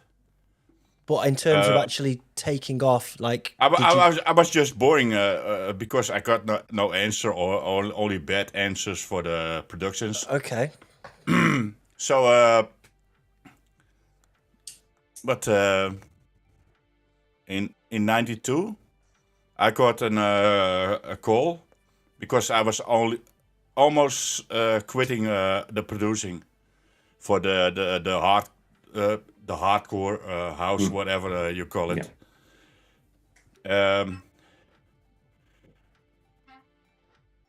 This old guy, Fred Berghout from Mokum Records, he just started Mokum Records. It was an idea, and he called me and he asked me, can you make a record that's harder than Rotterdam Records? Right. Because Rotterdam Records just came out and people were like, wow. When was this? Was this what, 92, 93? Late 91. Was late 92 was. Right. That was the real hard Rotterdam Records. And this is when the whole Amsterdam-Rotterdam thing started as well, with kind of who can make the hardest music and all that. So this guy Fred called me and can you make an EP that's harder than Rotterdam Records? I said, yeah, of course, no problem. Awesome, challenge accepted. And when I talked to him for a bit, and then I hung up the phone. I was like, what the fuck? I was what have I signed up for? Yeah, because I said yes, but I didn't know what to do. It's one of those. Yeah, definitely. I want to do it. I was like, hey, this is my breakthrough to produce an EP. But how did he know to get in touch with you? Did he just know you? Hardcore. I think I got lucky because he got so many tapes in his mailbox, and he just picked one, and I sent him so many tapes already, and probably he heard something in my productions that, like, let's call him, you know. Awesome. And when I came by in his office and to deliver my tape with my EP, I was finished in 1 week, I think, 4 tracks. Wow. And when I came in, I saw this mega huge box with all tapes. So I was really lucky. Yeah, you're not the first person that's come on the show and said that they think they got lucky because these record label owners were overwhelmed with tapes to the point where they were just throwing them out and by the truckload. I think I saw 200 or 300 tapes laying there. And he just told me it's too much to listen to everything because the next day it will be the same. It will be 100 more the day after, you know? Yeah. Wow. Yeah. But so then, what happened with this record came out. It was Mokum 3. And the funny thing is they pressed the label on the record wrong, the colors. Because the label has to be black and white letters. But there was some misprint in the factory, so the label was white with black letters. Oh wow! Okay. So they thought, oh, let's put like a sticker on. Yeah, that's the one. Put a sticker on the label, with Mach 3 on it. This one. Yeah, that one. They put an extra sticker on every record. Like, really? With hands, you know. I was going to ask about that because when I saw this, I mean, it doesn't look like a normal Mokum release, right? That's the standard that I'm used to. That's a standard. Yeah.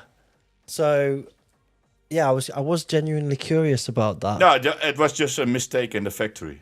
Okay. So everyone thought, oh, this is special, and it was sold out in 1 day. Wow. How many copies were being pressed on that? I have no clue. I have no clue. Back then, you do thousands, it would be a right? very least, probably a few thousand. Yeah, if they were gone, they just order it, and in a few days you have a new batch. It's now you have to wait. Golden era. Yeah. Wait 6 months to get a free press or something. Yeah. If you're lucky, 4 months. That's the quickest. It's just crept back up to where it was pre-pandemic and pre-war. Now it's just about getting back, but you're still looking at 7 weeks test press, and then 4 weeks, 5 weeks for the actual press after that. Yeah. No, but it was crazy, and I also had a job at the time as a courier in Amsterdam to bike courier. Yeah, like bringing pictures from commercials to one from the photo gallery to a client. Oh wow! Okay, yeah. So you had to be careful with those then. Oh yeah. After a few months, I got my first royalties because I was hungry and I was out of money, and I got to the ATM, put my bank card in, just to hope there's something on it. Yeah. And I saw my first royalties on my account. I was like, wow. And a few months. What was it? I'm curious. How much was your first paycheck? My first was a few thousand guilders. Yeah, nice. it was in the guild. Before the Euros were around. Yeah. So I was like shocked seeing that on my That's awesome. on my account, and the first thing I did was driving to a shop to buy a new Amiga. It's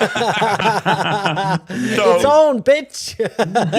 So now I had 2 Amigas because I bought the Amiga 600 now, the smaller one. Yeah. And a bit later, I bought another one, so I had 2 Amiga 600s. Nice.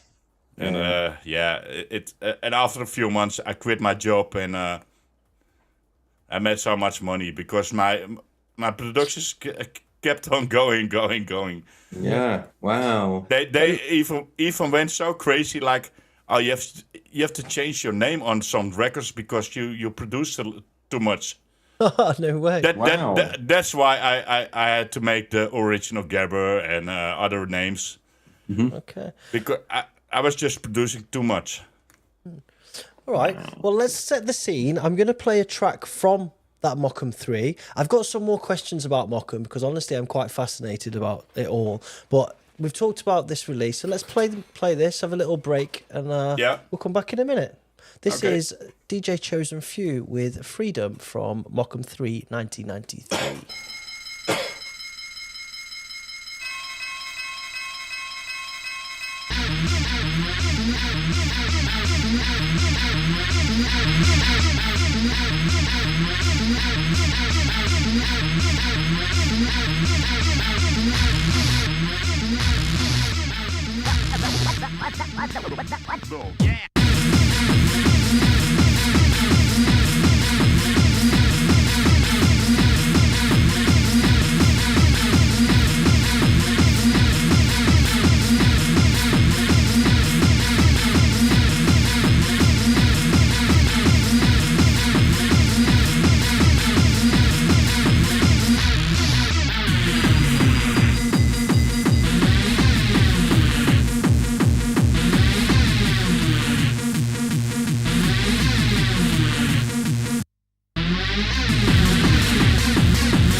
Freedom's what my mother taught me.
Yeah, old school, man. That was really cool. So you've set 165 BPM. Oh yeah, wow. Yeah. That was really hard for that time. Yeah, for sure. The speed was also incredible for that time. Yeah. Wow. Definitely. So tell me more about the relationship that you kindled at Mokum, because not only are you there as an artist, but certainly now and also in the past, you were like a key figure at Mokum from the start almost. And I wanted to know, what was your involvement specifically? Were you doing A&R then as well, or were there other things that you were doing? I kept on bringing IDs. I did a bit of A&R, but that was later. Yeah. But I brought a lot of new artists to the label just to check this guy out. This is really cool. Mm-hmm. And because I already played the demos on parties, and I see what was going on the floor. Yeah. So I brought these guys to Mokum, and yeah, some were released, some not. Okay. And so the Mokum name, it's an old word that stands for Amsterdam, right? Yeah. And it also means coffee as well. Have I got that right? No. No? Okay. No, it was no. Oh, I know where you are going with this. It was on the cup. Yeah, I know about the cup. Yeah. Yeah. It was in Dutch a mok. Yeah. It's like a coffee mug. Okay, that's where I'm getting it twisted. Yeah. Okay. So just for the fun of it, what the fuck? Was it Mokum 21 was a mug, right? Yeah. They just released it as a record. So if you went into the record store, all the coffee mugs were standing there between the releases, between the finals. Yeah. And it was just a funny joke, and there was never a musical release on Mokum 21. It was just a mug. Yeah. Okay. Amazing. So awesome. The name, the actual name, it was a response. What? Explain the name. Yeah, it was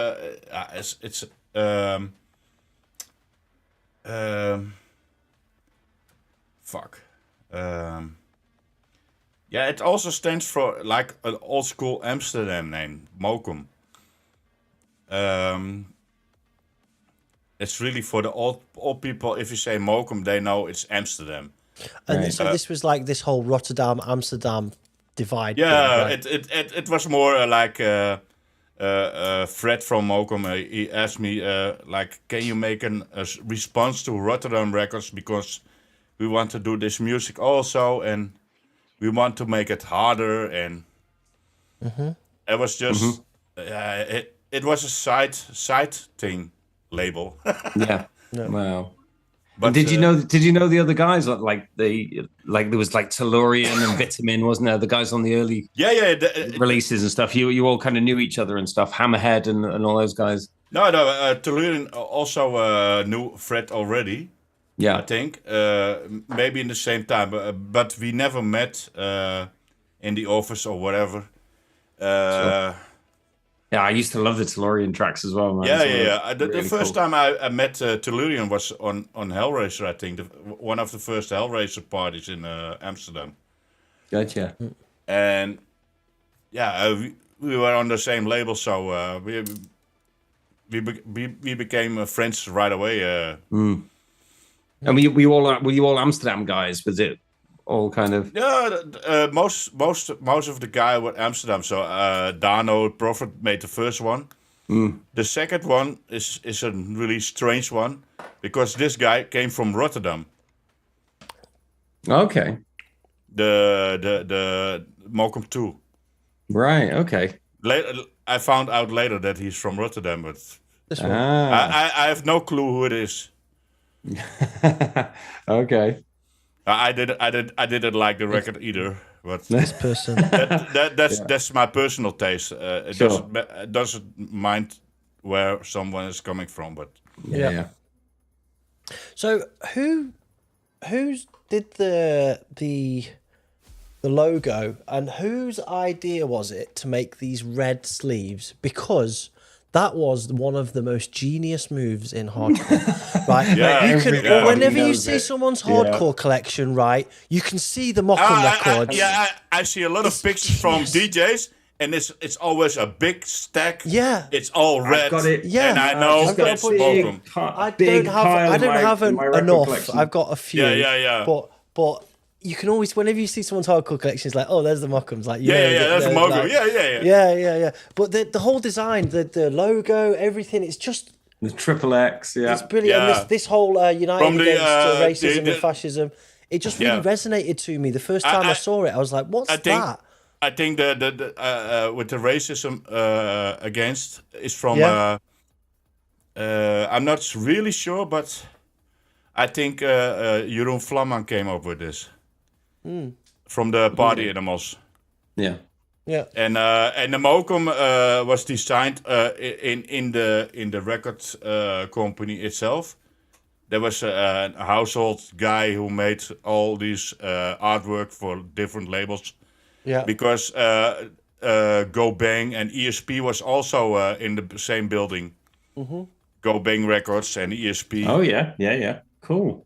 And they made all the artwork in-house. Yeah, I'm a firm believer. I actually saw this guy painting this Mokum logo when I walked behind him, and I was like, "Hey, that's cool." Yeah, I did not know that this will be the logo for the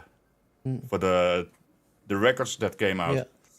I'm a firm believer that branding is very important and design. Yeah. And this is such a classic. Like everything about it that it just intrigued me. The fact that it said XXX rated. I remember buying my first Mokum record was the Party Animals release, right? Yeah. The famous one. And I saw the sleeve and it was just like XXX. Like, what is this? And this against racism and fascism. And because it was like sorry to talk over you, but because it was like late 80s, early 90s, like racism was a more prevalent thing, like that was more visible, like in society at that time. I'm not saying that it doesn't exist now, but I mean certainly in the UK at that time, it was more common. You know, there was much more of a divide, and to see something like that was quite refreshing for someone like me who didn't really want part of that. You know, so it's fucking superb. I've really always been very impressed with that. So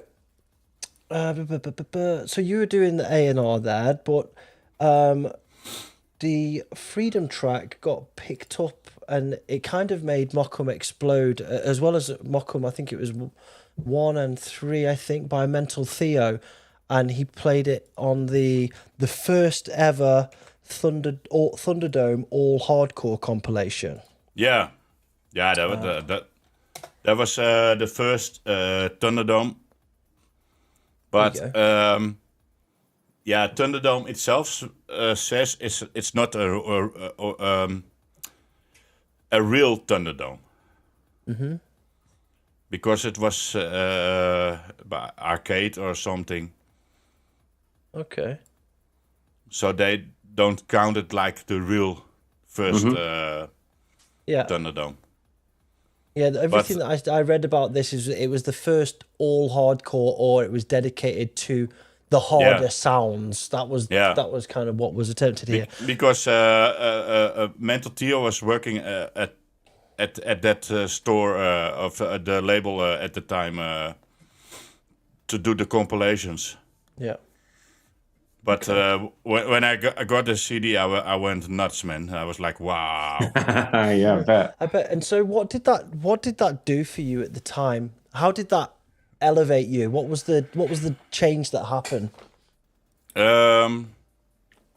First of all, I went absolutely nuts when I saw all this happening, and in no time I got my first booking to Austria. And I had to play. That was not my first booking. I played on the illegal Multigroove party.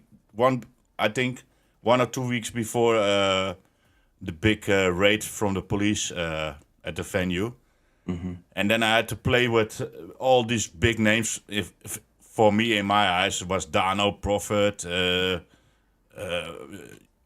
Vlamman from. Flamin' and Abraxas. Yeah. So and I had to play there for many people. I was like, nervous, man. Of course. I bet. But I think I did a flawless mix, and I was really proud. And people came up to me and like, oh wow. So I was really like, I have to do this more. Yeah, you get the vibe for it, and then you just I was hooked right away. Yeah, and in 1990, same year, 93, I got my first booking with Dano and Prophet to Austria, and first time flying, scary as hell. So how old were you then in 93?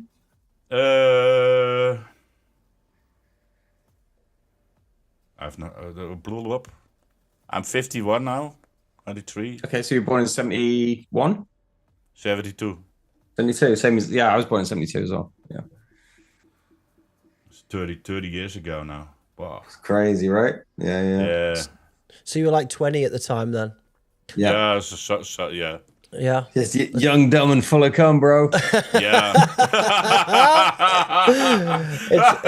It's also quite overwhelming, I guess, as well, to get projected like that into. Yeah. Yep. It's a total different world. Yeah. It's yeah. I can't begin to imagine, because I mean, we were quite young, Greg, when we started gigging and getting bigger gigs and stuff, but not to the same kind of scale as these guys. Yeah, you guys were doing like Thunderdomes and all that stuff. Yeah, was Thunderdome still in? Was it? Where were the early Thunderdomes? Were they in like they weren't in Jaarbeurs, were they? No. There was a Thunderdome earlier. It was in I think also 93. Not really sure. If it was Thunderdome or another one. There was a final exam, they called it. Okay. Forrest has said Martini Hall, Groningen, I think. Is that right? Yeah. It's I think in 93, 92. Yeah. Oh yeah, Oompa Loompa says 92. Yeah. Yeah. I've been there, but not for long. It was too. I didn't like the atmosphere. But the funny thing, in '94, I played in a new hall in Utrecht. Yeah. And that one was one of the biggest they threw at the time. And I was doing a live set with two Amigas. Wow. Wow. Two Amigas, two monitors, one small Echo thingy, delay, like hardware, yeah. Hardware and a small mixer. And I saw thousands of people going totally nuts on my music, and insane. From there off, my name got picked up everywhere over the world. So I traveled from hotel to hotel, airplane. Wow. Yeah. Nice. Let's play another track from around that era, since we're in 93 still. Let's play Transparent. Transparent, yeah. Yeah. Let's play this one. Here we go. This is DJ Chosen through Transparent, Mokum Records, 93.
All right.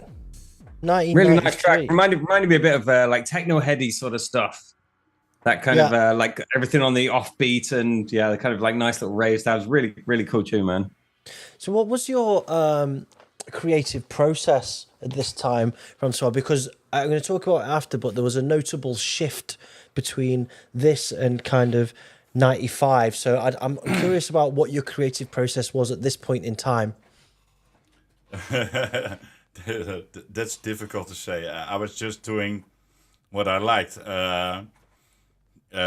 Clearly, there's a famous sample in this track because I also listened to the German techno, and of course you hear a Klank der Familie sample in this one. That I just had to use it. I don't know why. And it's a fucking great sample, right? Yeah. Why not? And I was not even aware of what you can sample or not, you know.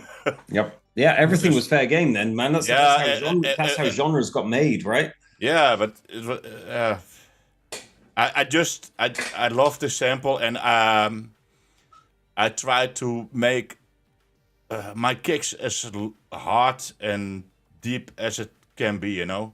And it was all made on Amiga. Yeah. So what were you on for, like 4-tracker? Were you on Octamed, or what were you running on? One of the trackers? Pro Trackers. Pro Tracker, yeah. Pro Tracker. Yeah. And so what was that for? That was like 4-channel, was it? It was 4 channels, and the kick, hats, synth, and then maybe something else. Kicks, and then that was the main thing. The kicks was really one channel. Yeah. And the hi-hats and the snares and everything was on one channel. Then you had the synth channel, and then whatever else. The one vocals. Yeah. Yeah, but it was really a creative time. For sure. Yeah. And it was not so difficult for me, and because I already did 3 channels on the Commodore 64. Yeah. So 4 channels was only more, you know. Yeah, it was a luxury, right? Yeah, luxury. Yeah. Cool. And the mixing was really on a small mixer just to tune the overall in the mastering. It's not really mastering, but the samples have to be really clear, so the overall everything sounds great. And they did the final master on pressing at the factory at a pressing plant. So cool. There was. So why the name Chosen Few? Why not? No. On my first record, Mokum 3, I made the tracks just saying it with my normal name, and Fred called me like, do you have a stage name or a name for a producer? I did a thought. I didn't think about this at any time. I was like, wow, shit. I told him, I will call you back. I will find something. And then I remembered I taped some from the TV from a old TV series called Stingray. Stingray. No. Yeah, it was called this car was a Stingray car. Okay. And this guy, he went somewhere, and there was a gang called the Chosen Few. But I taped it, and I was listening to this tape, and this guy came up in the and told his crew members, "We are the Chosen Few," and I was like, "Yeah, Chosen Few." So then I told this to Fred, and he said, "Yeah, okay." And I thought I will change it later, you know. Yeah, and here we are. So how did so you alluded to before that you were making quite amount of tracks and you needed to create another alias just so it looked like there was more artists, or it didn't look like it was just you releasing it on the label. So you did the original Gabber. Yeah. And what was the idea that the music was going to be different in any way, or slightly this or slightly that, or it was just literally a rebrand? It was just Rotterdam just came back again and again with harder tracks. So I was like, oh, fuck you. I'm going to make my music harder. So it's like, whoop. I think we can say Rotterdam Records and Mokum Records made everything harder and faster. But the thing is, with this kind of rivalry, I find it good because it makes other people elevate themselves and up their games. It's the same in any scene. You have like your peers who are also East kind Coast, of your West competitors. Coast, but if it wasn't for those people, you wouldn't be trying to get better, right? Yeah. That thing has to exist for the other thing to happen. It's. I think we fucked up each other just to make everything better, faster, harder. Mm-hmm. Yeah. Yeah. And there was no internet, so it was just waiting for another release coming out, and then listen to it. Proper response, And then, you can make a response in 1 week, and the next week your record's being pressed already. Yeah. Mm-hmm. So I've got a question for you here, Greg, because you were probably working in a record store at this time, right? I opened a record store in '94. Oh, okay, right. Because So I was gonna, I was gonna ask what was your first exposure, but I guess we'll come later in the timeline to that. Sure. So the original Gabber, I've got a track here actually by the original Gabber, the Headbanger. This is 1993, 200 BPM. So let's go. The original Gabber, aka DJ Chosen Few. Headbanger. Let's go.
angel of death. Pray to God he's not behind you.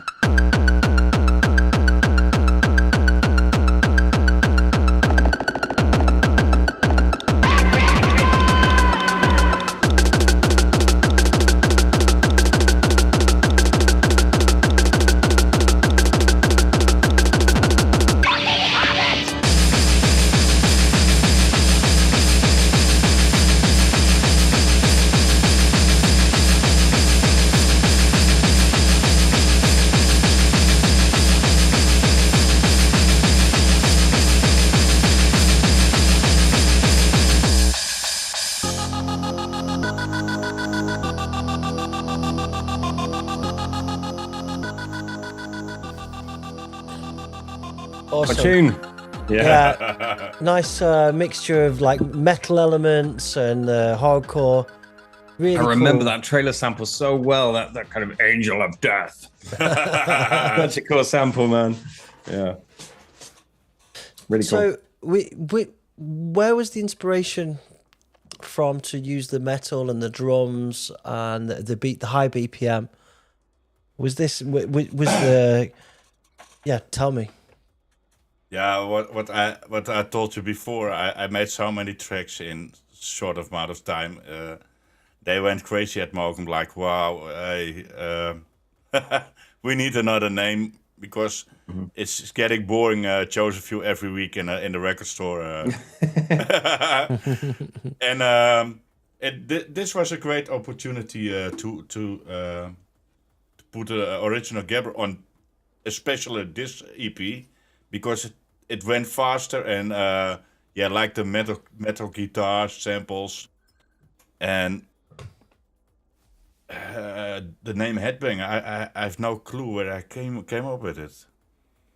Probably headbanging, like I got a friend, he listened to only heavy metal and everything.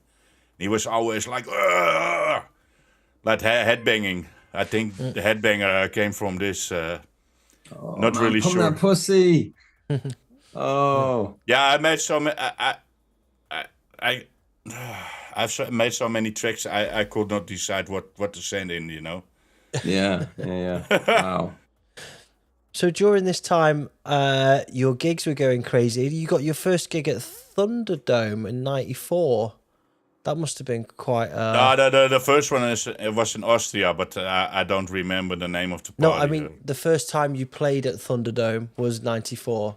Right. 94, yeah. Yeah. How did that make you feel? I mean, it's obviously quite a big deal for you. And how was that for you? I felt so small. Really? No, it that was like this is it. I made it. It was like I want this every day. Awesome. You practically were DJing every day back then in the 90s, when it was like Thursday, Friday, Saturday, Sunday. You'd like have gigs. I at the time I played already from Thursday till Monday. Yeah, every day, like a resident in Amsterdam in the red light district. Just to improve my DJ skills also. It didn't matter for me if there are two people or it was full or whatever, Yeah. Just for my own skills to make everything better in DJing. It's important to cut your teeth, to make mistakes in a live environment and recover them and learn how to do that. That's a massive part of DJing. Anybody can do it in a bedroom. It's when there's elements introduced that make it more difficult that you actually learn. I still make mistakes, so... Yeah, we all do. Everyone does. Yeah. But like Joe said, it's how you recover from them. It's not about whether you make mistakes, because that's what happens. It's not how you fall; it's how you land. Yeah. You're stealing my shit, bro. Every time I say something cool, he says it back to me. That's from a movie.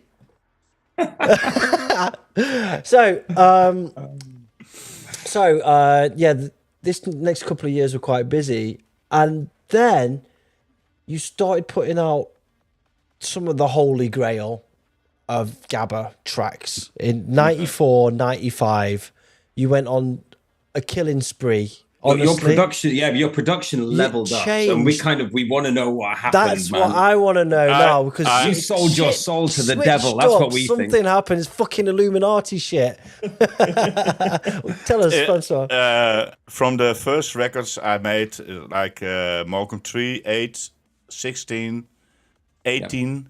I think I made 4 or 5 Amiga records. And from all these records, I made so fucking much money. I invested in hardware. Right. And, so what did you get? Did you get the Akai's and stuff like that? Akai S1000. S1000. you can tell that's where all the breakbeats came from. They sounded like Akai breakbeats. Time stretching. Ooh. Yep. I got a good pair of studio monitors, really good. Did you get Yamahas? What did you get back then? No, it looked like Yamahas, but I don't know the brand anymore. Yamaha. Mama. Yeah, mama.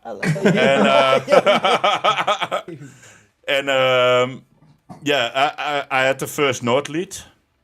Oh, nice! Wow. I just bought it because it was red. I think. Yeah, of course, man. Mokum red. Yep. And I was really fighting with this guy in the shop. He told me, yeah, but it's a demo version. It's not out yet. I told him, I pay you 1,000 more if I could bring it home now. Wow. Yeah. You were balling, bro. Yeah. Balling. Yeah. I was like, fuck it. And I bought this. I bought everything together, and I bought a big analog mixer, an English one. I will not say the name because it's still a secret. Ooh. Yeah, it's from the Kicks, you know. Yeah. And I bought everything together. I gave him all this money, and it was 9 o'clock in the morning. This guy just opened his shop. Wow! And you're like, he was like rubbing his eyes and probably closed as soon as you left. No, I was with my father. He just parked his car backwards to the shopping door. And I was just choosing everything like in a candy store. I want this, I want this, I want this, I want this. Oh, nice speakers. I want the speakers. I was not even testing the shit. Yep. And then we loaded everything in the car. I paid this guy 15,000 or something. Wow. And that was maybe 15 or 20 minutes later by opening of the store. Wow. that was even more money back then as well. Yeah, and we wanted to drive away, and this guy came out running. Oh, you forgot your change. I said, fuck it. Wow. So that's the story why the production leveled up. All right, let's jump straight into it because we got 3 big tracks to play here. So let's go with DANICA first. Woo. Yep. No fucking about. Let's go.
Oh man, what a tune! What a tune!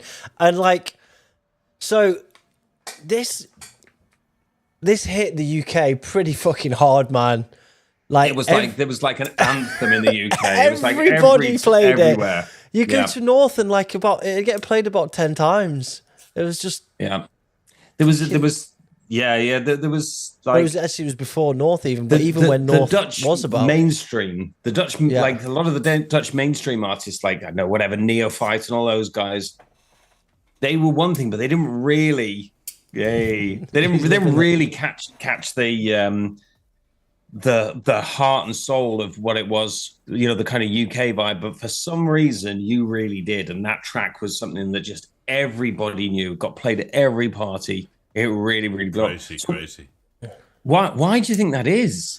Like, was it as big for you here in the Netherlands as it was? Well, yes, in the UK. Fuck, I think of the stolen UK breakbeats. I think that was why it hit the UK. So yeah, that's why it got those guys. But that was only for the rhythm, so it kept on, the energy kept on going. Yeah, totally. So you weren't using like the big rave synths, not in those tracks, you know, that everyone else was using. You had your own kind of groove going on. You were doing your own thing, the kicks and the noises that was, you know, kind of a little different to a lot of the other guys. Oh yeah, but it's like I saw the chat also, like Pitchhiker. I know. Marco Cardipana did it before, you know, with the kicks. But this was totally different than what he did. Yeah, totally. There was even some people that thought it was all different kicks sequenced behind. Wow. It was only one kick. Yeah, of course. So was that like a live recording of you on the hardware and it was one take or something like that, yeah? No, I probably 1 or 2 takes. Okay. And Hitchhiker was one take. I got that from Mark. Yeah. But not that it matters, but yeah. No. But this was really recorded with what I was feeling at that time. If there was a mistake, I did a retake and then decided which take was the best, and then recorded live from the mixer to a DAT cassette. Yeah, and then off to the record company. Amazing. So DJ Tigo is in the chat. He's saying, I was having a drink with Chosen Few at a party a year ago. He told me how he came up with the idea of kick EQs. It's a pretty funny story. Yeah. Do tell? Oh, yeah. Go ahead. little Tigo. Yeah, I told him, I told it already somewhere. But this is about the track, Name of the DJ. Yeah. There's the track, the kick coming from. It was a pure mistake from my end.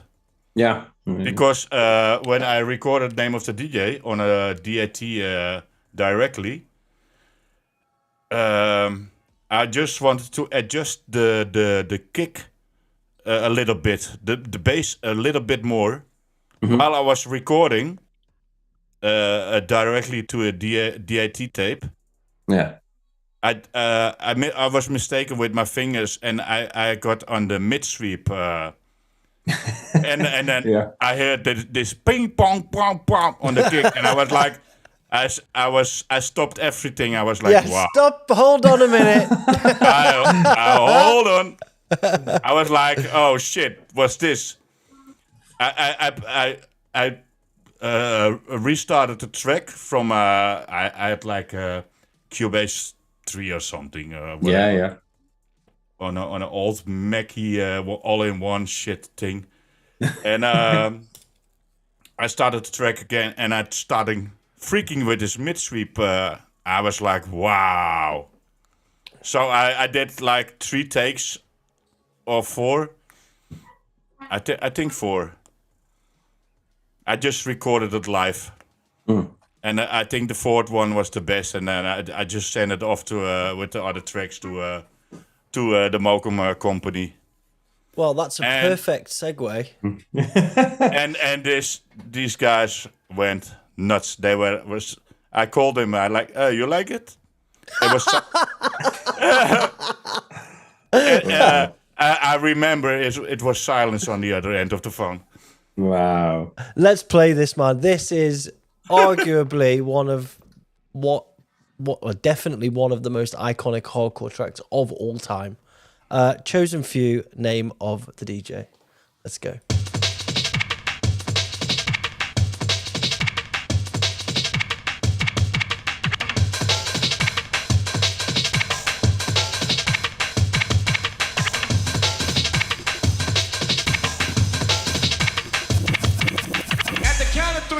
I want y'all to tell me the name of my DJ.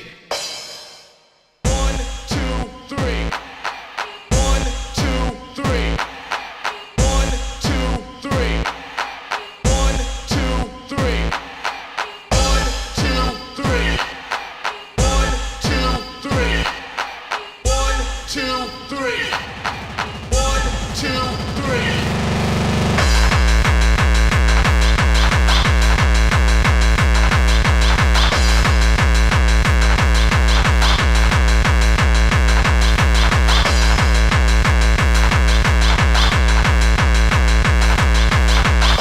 Show, analyze how the sound flow on the down low. Fuck around, lay around, ho.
Oh man, so good I had to let it just run all the way through. My brother, what a masterpiece. So, thank you. When you made this, you must have known that this was fucking it, right? No, that was the funny part. I thought, this might run for a few months. Okay. I was like, I thought it was like, this is cool. I think that they will play this for a few months. Yeah. Got the Public Enemy samples. You got the. Did you do the synths on? Was the synths on the Nord lead? Yeah, the middle part with the loose melody was the Nord lead, and there was also You-Know-2. Yeah. It just came. There was my breakthrough. It just came together. Everything. I think I made this track in like 5 hours. Wow. Just all the elements just come together. Right? This is just what it is. Because I was always busy with searching samples and sampling, and I only slept for maybe 3 hours a day. When I woke up, it was right into the studio and try stuff. I had in my mind, when I woke up, I was living music, breathing music, everything. Yeah. I think I had this track already in my head, and I woke up and I went straight to studio. I was sleeping in my studio anyway, so it was just 3 meters and then start sampling, putting shit together, and only I did a few hours on this melody. The middle melody where you hear this pitch bend out, weep. Yeah. I did a few hours on that just to get it right on my taste. That was the hardest part of the whole track. Right. And remember the kick only went for straight, dung dung dung dung for the whole track. So it was quite boring until I made this happy accident. Mistake. Yeah. Wow. Mid sweep thing, and then amazing. Yeah, it was crazy. And so this EP must have blown up as hard in the Netherlands as it did everywhere else. Because these tracks were both on the same release. Yeah, DANICA. This was 46. Yeah. The whole EP was exploding. Every track. Yeah. Normally you have one good track and one track. Yeah, but all the tracks. Every track's a banger. Yeah, for sure. Yeah, it's crazy. Yeah. So then you must have. Oh, go on. Yeah, go on. Sorry. Go on, Jack. Someone in the chat said, "Did you ever find out what the name was?" Also the Hellfire and DANICA and Love Me Bad. People were like, this is my favorite. This is my favorite. And it was just crazy, and I was like, wow. Yeah, so your whole life must have just blown up at this point. I mean, you were already kind of like big and doing all the Thunderdomes and stuff, but then this EP was just like, another level from after this. I just came home only to change my clothes because I was I was only flying and hotels, and I just came home in the middle of the week, get fresh clothes and do it all over again. And then in maybe 2.5 day producing, and then fly away again. Crazy times. So you followed up 46 pretty quickly, didn't you? With it was 56 after that. Was there wasn't anything in between, was there? No, 56, yeah. Yeah, because it was like those two records lived together. They were almost stuck together in my record box. 46. Yeah. Why was that, Gregory? You went for obvious reasons, bro. Obvious reasons. You used to hammer these. I'm surprised you didn't wear yours out, Greg. I had 2 copies of both. So that was So now we come to what I was going to ask you, because you'd opened your own record shop by this time, Greg.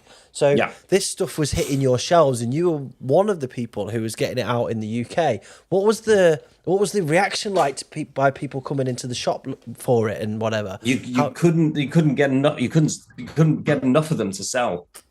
Okay. It was like they were literally just. Like you saw Francois's name on a record, and it was like boom, gone as soon as it hit the shop. Like literally, people would come in. Like we'd get a delivery on a Friday, and the shop would just fill up on Friday, and we'd just be like copies. People wouldn't even listen to half. Like I did with my money. Like baby, with the records. yeah, it was crazy. I mean, there were certain records, when. Around that time, there were artists and there were labels that would, as soon as you saw them, you would just take them. You wouldn't even listen to them. No. I did the same. I went in the record store 3 times a week. Most of the times in Holland was Thursday was the new records coming in. And when you saw Roughneck or whatever, I just bought them. I didn't even listen to them. I know from some labels, don't listen, just take them. Sure. Just listen to them when you get home. Yeah. Much more fun. Good times, man.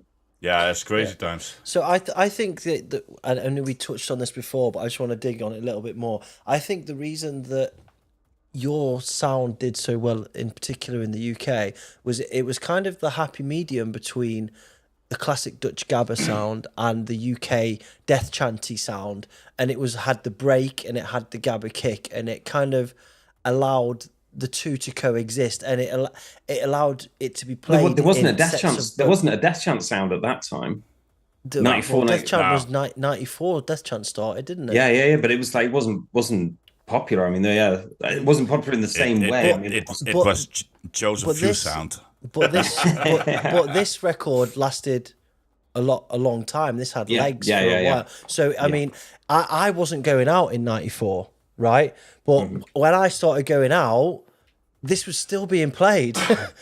So so that's what I mean in terms of its legacy and its longevity. It fit with so many different styles for so many different DJs and so many different tastes. It kind of touched people in different genres, if you like. Definitely transcended what was the typical, what anybody thought was the typical Dutch hardcore sound. It didn't have it sounded very, like I said before, it sounded very different than what people like Neophyte and even like Predator and people like that were doing with it, really like synth heavy stuff. You had your own sound, your own vibe. And it was really, really fucking cool. Starving Insect just jumped into the chat. Hey, Alex, bro. He said, hello, I'm just dropping in to say hi. Francois made my first ever release happen, Despair for Tomorrow in 2004, and I'm eternally grateful for it. You know how old he was? 12. Very young, I would imagine. I told Fred, you have to release this guy. And we were like, how old is this guy? But the release was fucking cool. Yeah. And then I asked Alex, and he was like, I'm 16. I was like, what the fuck? Alex is built different, man. The guy's a genius. He is a genius, of course. He made such great tracks. Yeah, it still does. Yeah. Also, shout to Stinger, who's just jumped in. Hey, buddy. Hope you're well. Hey, man. Also, some other people I didn't say hello to while I'm doing it. Hey, Gemma. I hope you're good. Hey, Chief in the chat. How you doing, Martin? You all right, buddy? Danny Crash is there as well. Hey, man. Industrial Jamie. Michael, some other people jumped in that I didn't say hello to, but welcome one, welcome all. Right, next up, let's do 56. Let's do 56. No. Shall we? Yeah, come on then. DJ Chosen Few. Okay. DJ Chosen Few and PILA, The Break. Let's go.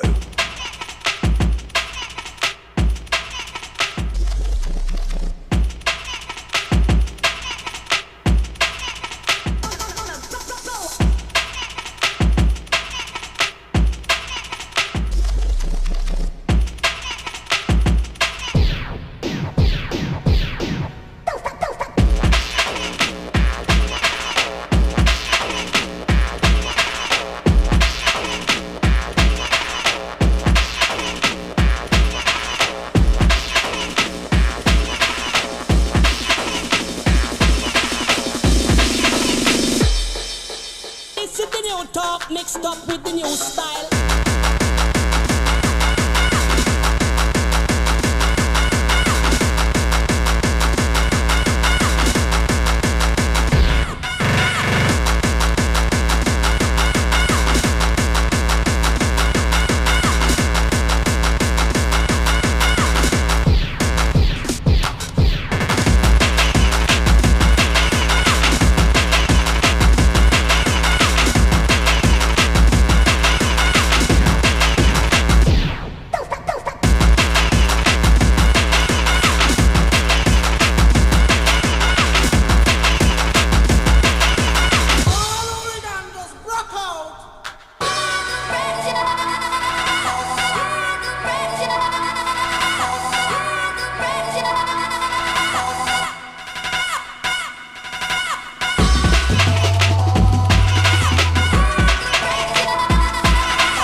There it is, baby.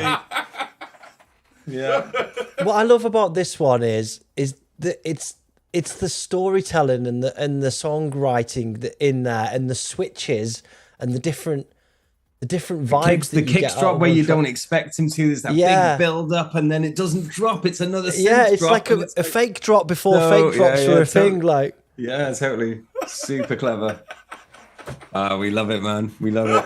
You can tell we're proper fanboys. Yeah. Oh. Greg is like super famous in the UK for playing your tracks, by the way. There's people in the chat keep on going, I keep on hearing Greg's fucking mix of brainwave over the top of this. Famous. Oh, man. Good times. Good times. Sorry, amazing tune, dude. Yeah, this track that Oh man, only if you know about this track, the real. Oh well, you can't say that. Let's go. No. Yep. No. Are those hardcore beers loosening you up a little bit? Are they? No, but the story behind this track is funny. I was going to PILA and his brother, and let's make some music. Okay.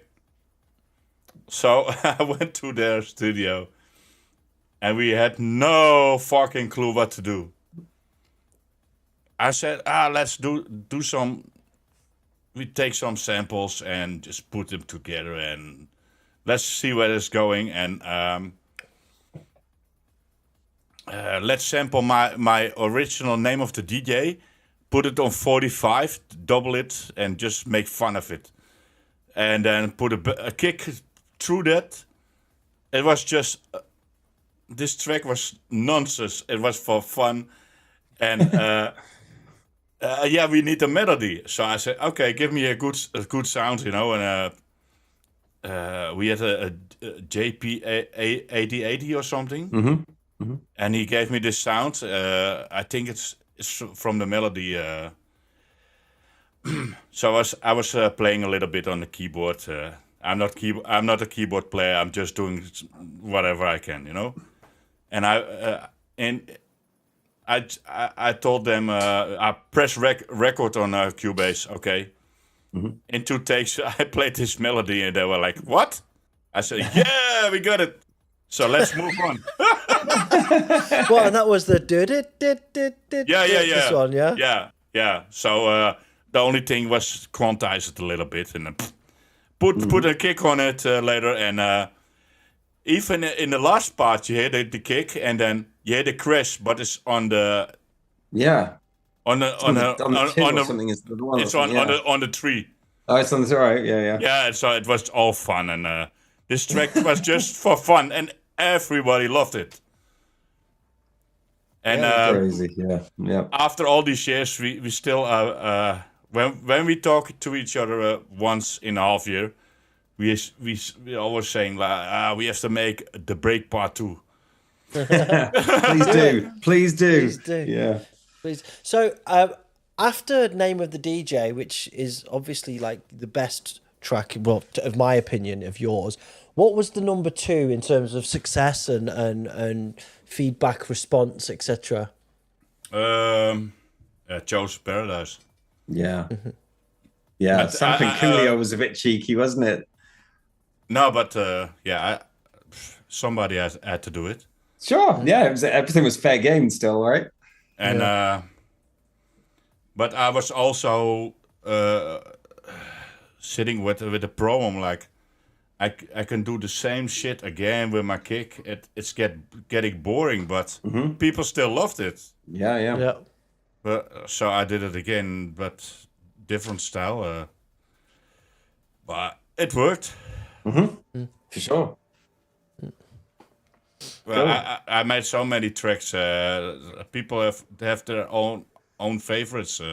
Yeah. But so that was a huge one also. Joseph Paradise. Yeah. And that's been remixed, I believe, as well. Oh, like Name of the DJ, like 100 remixes. Yeah. Did you have any say in that, or was that just was that? No, it was just the guys who remixed it. I know them all. Yeah, of course, yeah. And if they want to do a remix, okay, you know. There's sure. still people asking me now, can I make a Name of the DJ remix? I said, nah, it's done now. Can I make a Name of the remix? No. You do it good.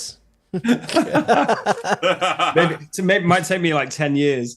No, the people will ask the original anyway on the parties. For sure. Yeah.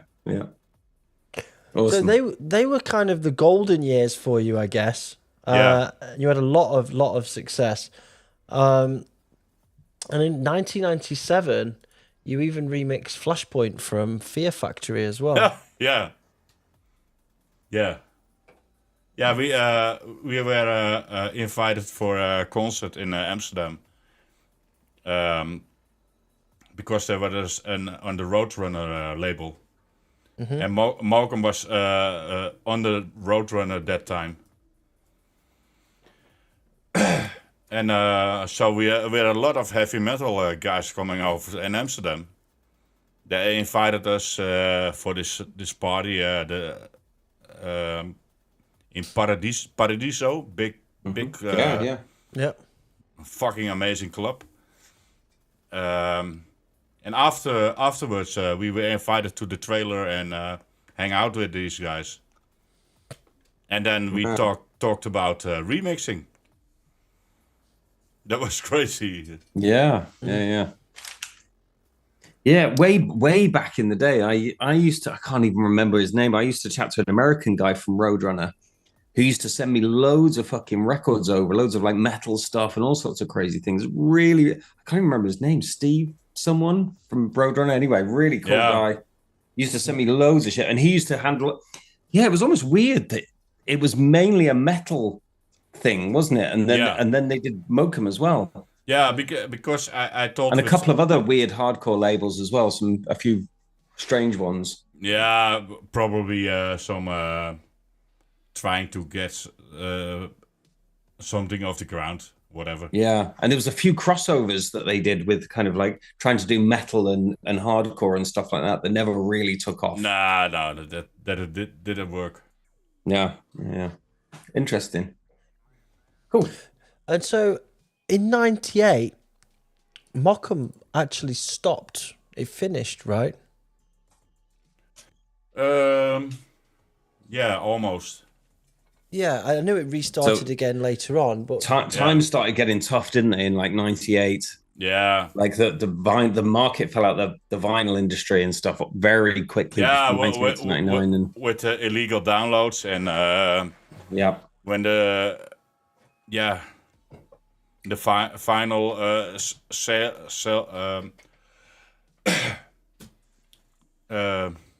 how you call it? File sharing. Yeah, the file sharing and the final sales went down. Yeah. And the downloading, was skyrocketing. So, why paying for vinyl if you can get it free, you know? Yeah. Yeah, I guess. So it was a difficult time for everyone. How did you feel about that at the time? Yeah. I was not really happy, but I got a free tracks through my internet. Okay, if you can't beat them, join them then. Yeah. No, but I don't know, man. But I guess that allowed you to go and release elsewhere a little bit, and you did some releases on H2O and Mega Rave, etc. Yeah. You stayed active, which was the main thing. Yeah. Not really active like I used to. Yeah. But I did some records now and then. Did it have a big impact on you financially at the time? Did you have to change your lifestyle a lot, etc.? No, I lived on my bookings, not on the sales anymore. Yeah. That's how everything changed, isn't it? That's how everything is nowadays, really. That's totally the new model. Yeah. You have to make money with your gigs. Record sales are not feeding you. Yeah. Not feeding anyone. Not feeding mice nowadays. No. No. And then in 2000, fast forwarding a little bit, in 2005, you brought Mokum back to life. Yeah, we tried to. And I think we succeeded because it's going strong again. And so I'm curious how you've managed to keep the authenticity of the sound of the label whilst going through several different phases of hype. So you had the new school Gabber hype, right? Yeah. You've now got the up-tempo hype, right? Yeah. How difficult has it been, and what challenges have you had to keep the integrity of the sound and the label? Telling Fred is still running the label to not put anything with this beep kicks whatever on a Mokum, because you lose your real fans. Yeah. If you want to do this music, do another label, make another name, whatever. Sure. But that's not what Mokum is it? Mokum is Mokum. It's early hardcore related label. It's this label is from 1993, so keep this as is, not changing the music. Yeah. And there are we have seen so many generations already now. I think the 5th or 6th generation, they grew up on their parents' music. They're making music now by themselves, and they love the early hardcore sound. And we try to keep that relevant now. Because there are a lot of parties with early hardcore states, and it's really big. If you see the main stages now, it's all up tempo, but most of the times the second biggest stage is early hardcore related. Yep. So if they make new early hardcore, that's cool. Yeah. And so, what are the similarities and differences between what you've just described there with the up-tempo movement and what we refer to as new school Gabber? What are the similarities and differences, if any? I'm just trying to, because in my head things go in cycles, so recognizing patterns and understanding them is important. I've no clue. The difference is the kicks, of course.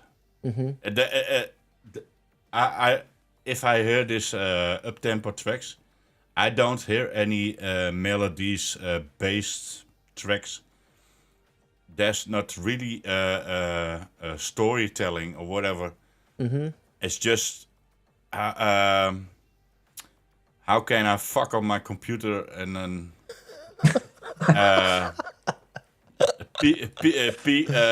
get my EQ further than 30 decibels on 900 kilohertz. Make some Zorg kicks, bro. That's what it's no. But maybe I'm too old for this shit to really understand. That is the thing. We've had this conversation with, I think it was Drox, wasn't it, or someone? Richard, yeah. Yeah. We had a kind of really interesting conversation, and he's like, "Look, we're not supposed to get it. We're not supposed to understand it. It's like a whole new generation of stuff. That we grew up on 90s hip hop and stuff. We don't get modern hip hop at all. No, I don't know about you, but I certainly don't. Exactly. Yeah, exactly. The same with the mumble rap. Right? It's just a completely different vibe, and it's the same with hardcore now. It's so far ahead of what we were. Yeah, that it's almost like a different type of music, and our brains just don't understand it. In all these genres, it's the same. We don't understand this. Well, and this is exactly what our parents and our grandparents did to us when they said, you're just listening to noise now. It's not proper music. It's not music that we used to listen to when we were young. Right? And it's exactly, we were like, fuck you, grandparents, or whatever, but fuck you. We end up becoming that, right? We end up becoming that. Well, Richard quite famously said on this show, up-tempo saved hardcore. And if you look at that in a financial way, you're probably right, because there was a point where there was a dip, and up-tempo came along and generated a load of sales and Gets interest. people on the dance floor. Exactly. So people, this is why I talk about the cycles and what came before and what came before that, because what came before with the new school Gabber movement, now when you look back, that's quite commonly accepted as its own subgenre of a hardcore, right? So there's going to come a point where up-tempo is probably a thing, and then there'll be a new thing after that, and it just goes into the I'll be dead by then, bro. Wow. Happily. And it just goes into the landscape and the universe that is hardcore, right? It's just another star system in the universe. Yeah. So I just find it all really fascinating. The whole. What's it gonna be? Side tempo. I think I already know what's coming next to up tempo. It's down tempo. Slow stuff's coming. Yeah. Down tempo is already a thing. Yeah. Oh.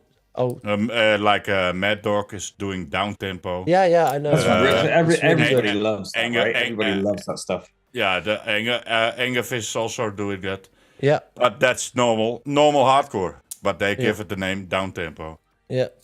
But the next thing, maybe I can invent it. It's just white noise on 360 BPM. I think it's already been done. Yeah, but only white noise. I think it's been. You need to sidechain it with something, bro. Yeah, but it's quite an adventure to mix, but. Yeah. It's extra tone, right?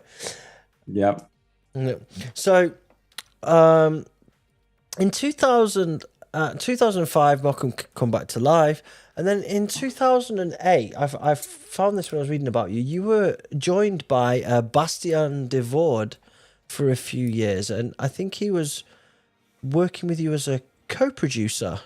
Yeah, because at that point I had no idea what to do, and I was like, join Joseph Few and then do something, Yeah. But it was just a not real. It was just loose ideas, and we did some things that were cool. Mm-hmm. But he went on with other music, and now he's composing music for amusement parks. Oh, really? Wow. Yeah. Okay. So that's really cool. Yeah, because I was looking at the actual output versus the window that he was working with you, and it didn't look like a great deal came out. So I was just curious as to. No, we are really good friends, and if I'm stuck with something really technical or whatever, he always knows. He always has an answer. Yeah. Cool. It's good. You need people who are really technical if you're stuck with something. Also, if your computer is broke down. Yeah. Shout out to Randy in the chat. Hello, brother. I hope you're well. Hey. Okay. So let me just get back onto our timeline. So after you finished working with Bastien, the 2014 you started your own label, Chosen Few Records. Yeah. And you started that with your other half, Shelley. Yeah, man. Known as Lady Chosen Few. And so what was the driver behind that? Why did you do it? I went to Riesje from the Rotterdam Terror Corps, Riesje. They handled my bookings, and they told me, why don't you do your own label? You can put all new music out and whatever you want. So I was like, yeah, why not? So I was with Shelly, and we brought all new talent to the label, and we were really looking at a new kind of hardcore, not up tempo or whatever, but more. Just do what you do, what you like, and. Is it nice to have that freedom? To just quality, no, not quantity, quality. You say that, but you still have a very good output on there. 2014, you did 1, 2, 3, 4, 5, 6, 7, 8, 9, 10, 11. 11 releases in 1 year. That's pretty impressive. That's 1 a month. Yeah. Yeah, it was crazy. Everyone sent us so many tracks. But if you listen to the tracks really, really good, it's quality. It's you like it or you don't like it, but it's quality. It's mastered, good balance in the mix. Yeah. And the craziest thing I didn't release almost nothing on my own label. Wow. Yeah. Was there like a conflict of interest or anything? I'm just looking at the Mokum output. How did you differentiate between where your energy was going because you were so involved in that project too? Was it like, oh, these artists don't fit on Mokum, therefore they will go on Chosen Few? No. Anything like that? How did it work? How does it work? I when I get demos in my mailbox, I will listen to it and then I will say, this will be better on Mokum or maybe for Cenobite, or on Chosen Few Records. I just listen to the style and okay, so it's a style based decision then. It's not like it's like you close your eyes and you think, this is Mokum, and you listen to the next one. This is for Chosen Few Records. Yeah. You close your eyes again with another track. It's like Cenobite. Yeah. Then I present it to Mokum or Cenobite. And then I bring them in contact with each other, and then they will find out what to do. Okay. Well, it's nice that you've got that additional output, and it seems to be going well for you. So that's great. So, what's next? I don't really care about what's like. It has to be on my label. Yeah. I get it. I want the best for the artist, and if they can get a better deal with the biggest labels on the world, go for it, you know? Yep. Yeah. I don't care. I hope these people succeed in whatever they do. It's a good ethos. Back that 100%. Yeah, for sure. So, what is next? What's cooking in the kitchen? Yeah, it's difficult. It's a difficult time with hardcore to be really creative and make something totally fresh. Because I hear a lot of tracks. It's all sounds similar to each other. And like Shelley told me, you have to do your signature kick again now. maybe she's right, because we have the new techniques now. We have the new DAWs to make music in. We have the better EQs. If I have to do my kick now, I put a big fat 808 layer under it or something, you know. Yeah. And then EQ the hell out of the kick. Nice. Oh, I see my mate on the chat. Yeah, do it. Oompa Loompa. Yeah. I think everybody would welcome it. Yeah, totally. Especially the break too. Do it. Yeah. I have to call him this week. Get Greg on there for a remix as well. Yeah. Where it's at. Let me know. Actually, there is the remix already done for the break. It's coming out. Oh, really? Nice. Amazing. You sent me some files here for remixes of Chosen Paradise as well. Yeah, it's end of. It's already a new month.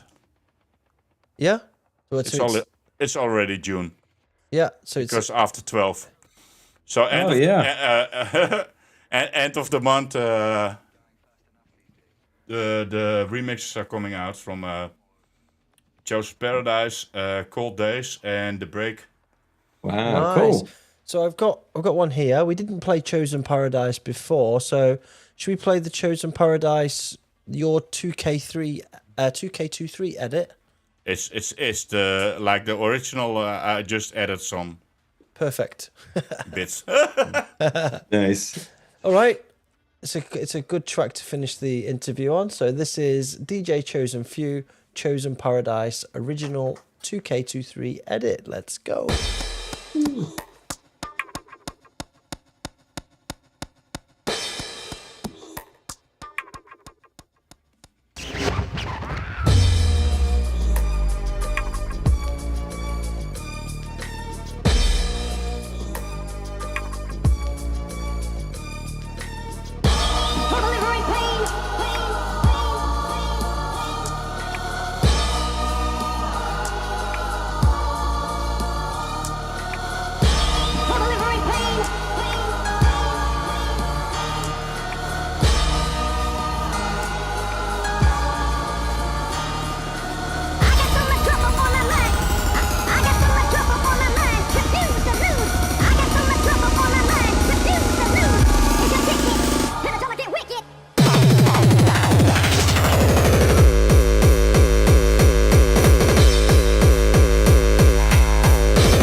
Okay, I won't play all of this one because it's not out yet.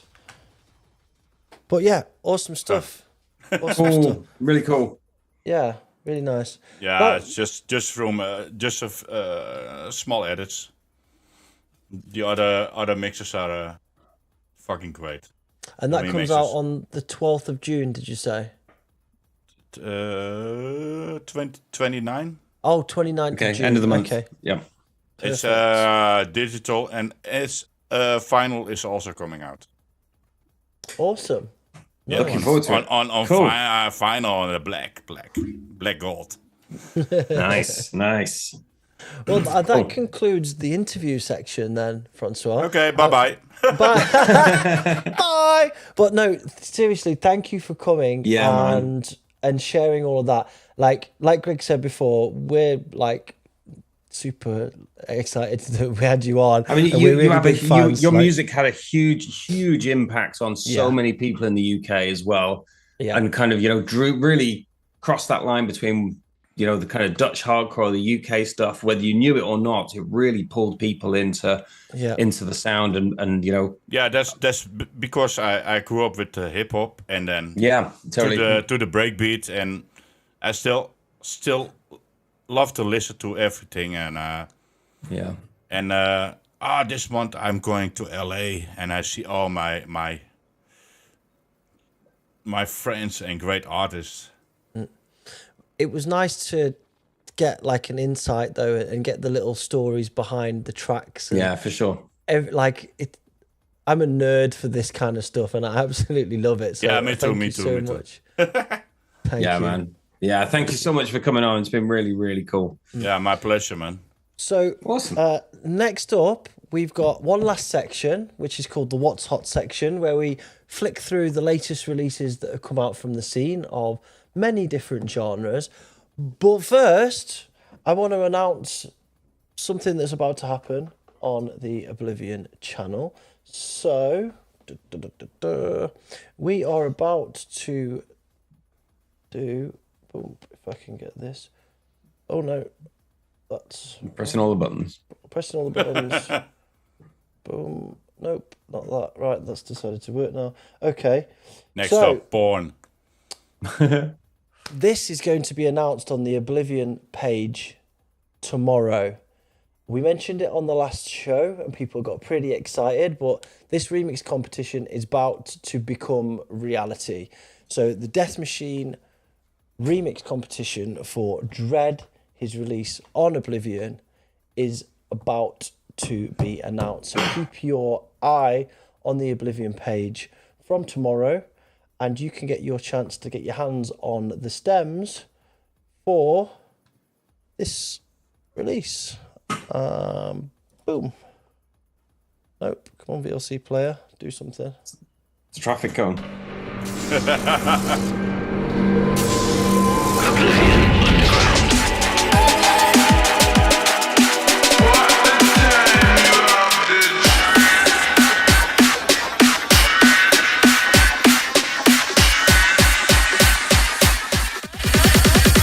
Let's get started.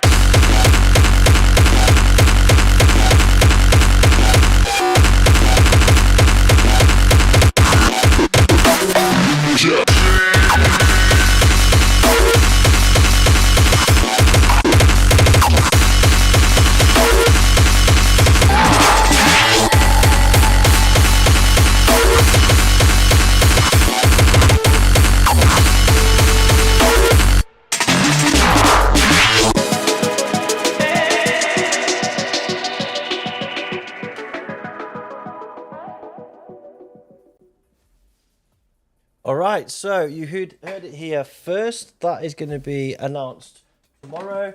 If you didn't get the original record, you can't get this anywhere anymore. This is that release. Oh, but that looked nice. You can get your hands on the stems to be part of the remix competition, and we will pick the top 5 or 6, and we will do that onto an Oblivion release, so you will get yourself onto the label. So that is coming soon. Next up, we have got What's Hot. What's Hot? Right, What's Hot? This. Yeah. I have to get to the toilet. Yeah, it's fine. I'm going to play music right now. Go ahead. Okay, man. First up on What's Hot is new release from Technoist, Mike the Technoist. Sup, Mike?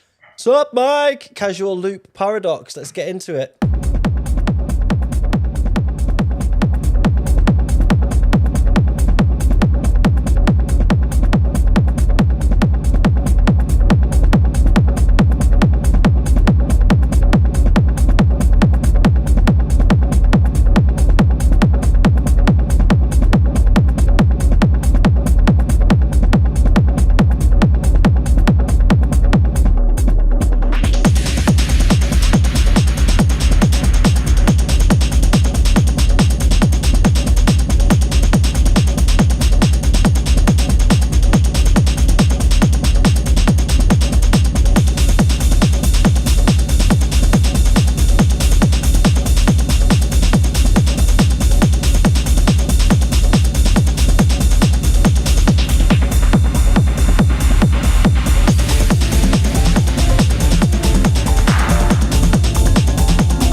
just realised that I said the name of this track wrong. It's not Casual Loop Paradox.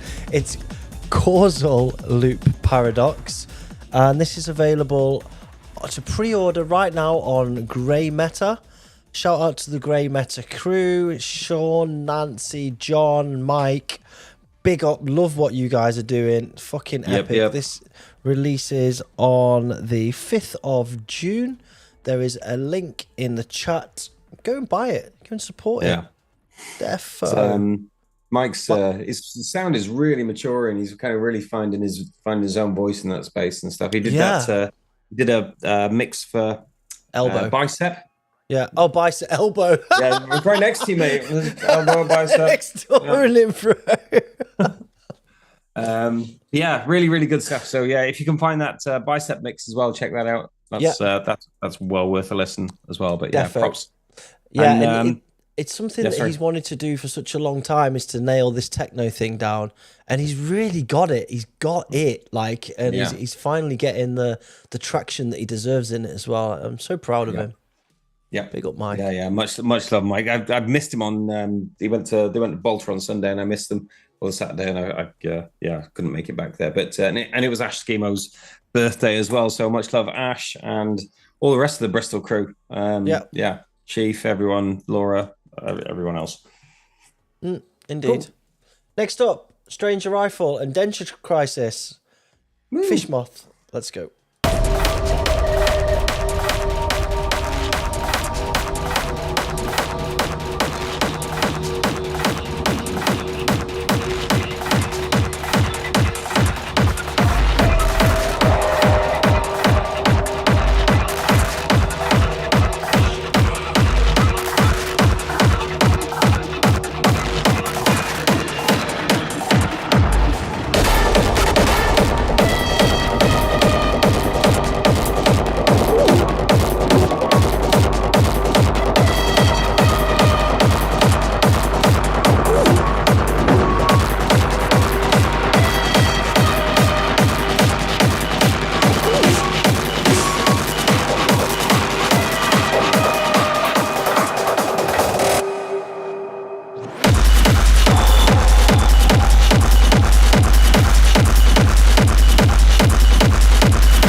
Strange Speech EP by Strange Arrival featuring Denture Crisis, out tomorrow, the 2nd of June on Prospect.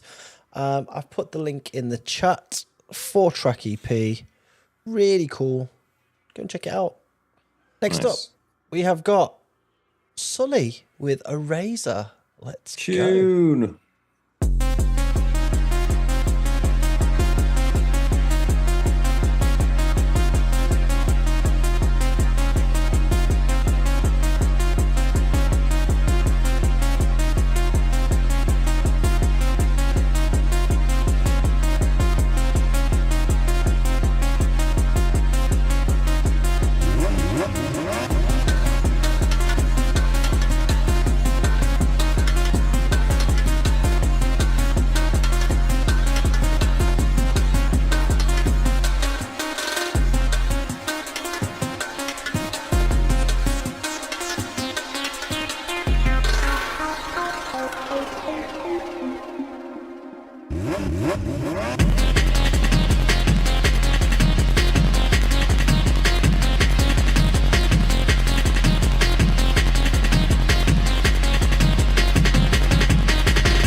love that, man. Really cool. It's nice, man. That's a 2-track EP. With Yoel on the other side. And Coco Bryce as well. Yep. Put a link in the chat. The vinyl is sold out, so you're not going to get that unless you look real hard. But yeah, super cool. Sully does some awesome stuff, man. Really does, man. A lot of love for him. Really, really cool stuff. Speaking of people that I've got a load of love for, somebody did a remix of a classic track that's just come out on a compilation. Oh, this is Lenny D, Dreamer, Dolphins remix. Let's go. Behold, here cometh the dreamer. Behold, here cometh the dreamer. Behold, here cometh the dreamer. Behold, here cometh the dreamer.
Great remix, Greg.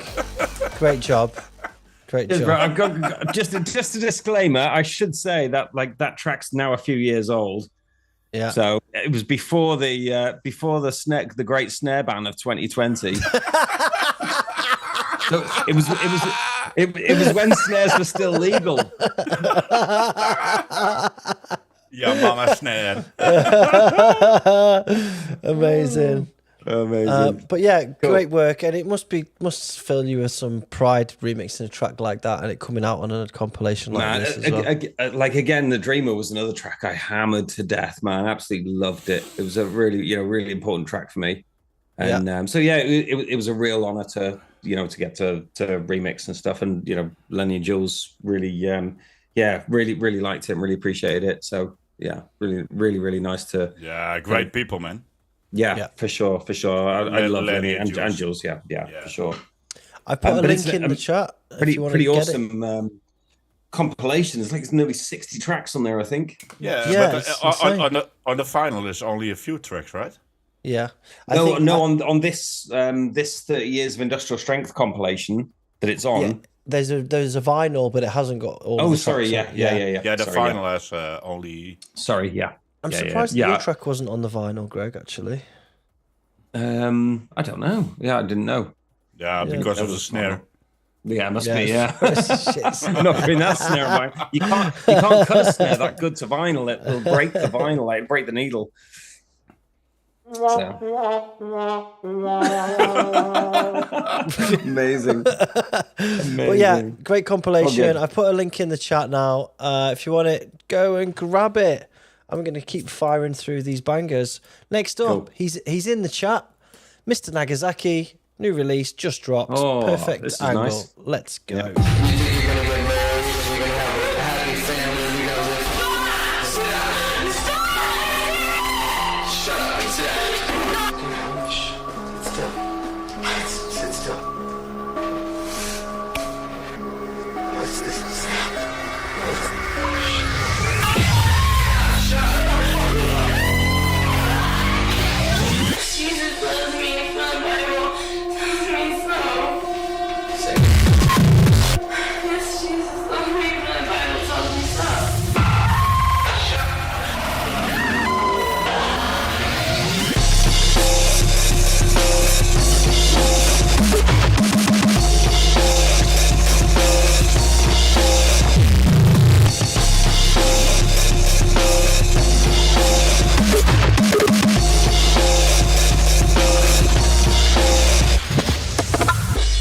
His 6-year-old daughter had the good sense to hide in the bathroom, but reports suggest he lured her out by telling her it was just a game.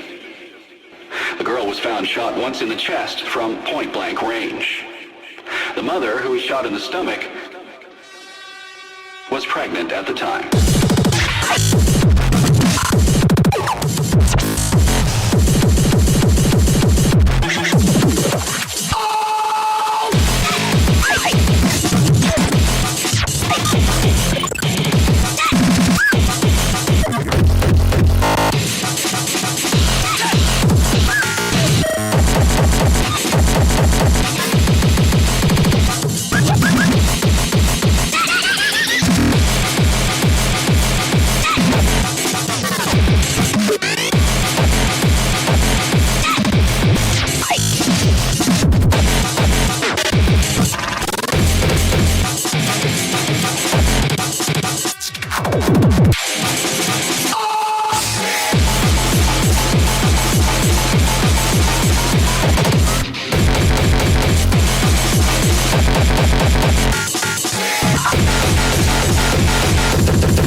Saw this dog with a banana.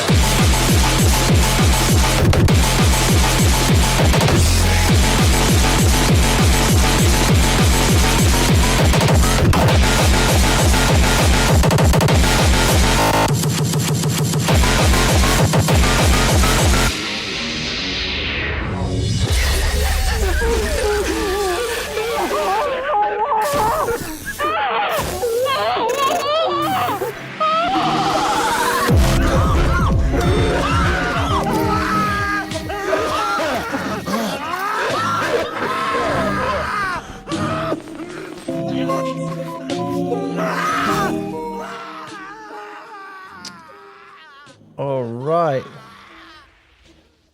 The samples, the samples in there are absolutely fucking ridiculous. I'm a big fan of Nagazaki, and he knows it as well. I play a lot of his stuff. I think it's a single that's come out, but I think it's taken from a forthcoming album project. You can confirm or deny that in the chat, bro.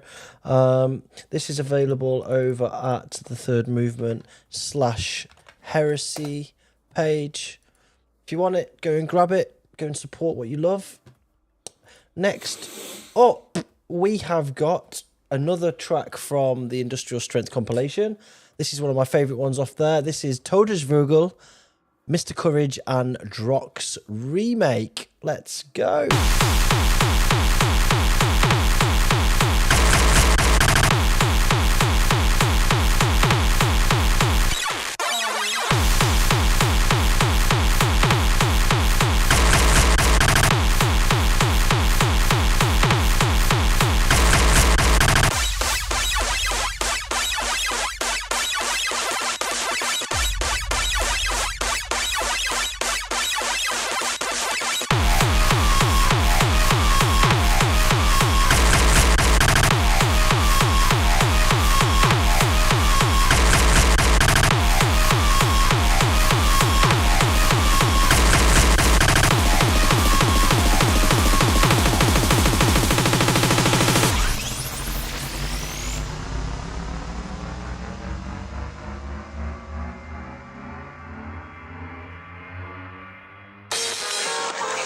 Kann man wirklich jemanden zu Tode vögeln?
Right, another banger off the Industrial Strength 30 Years release.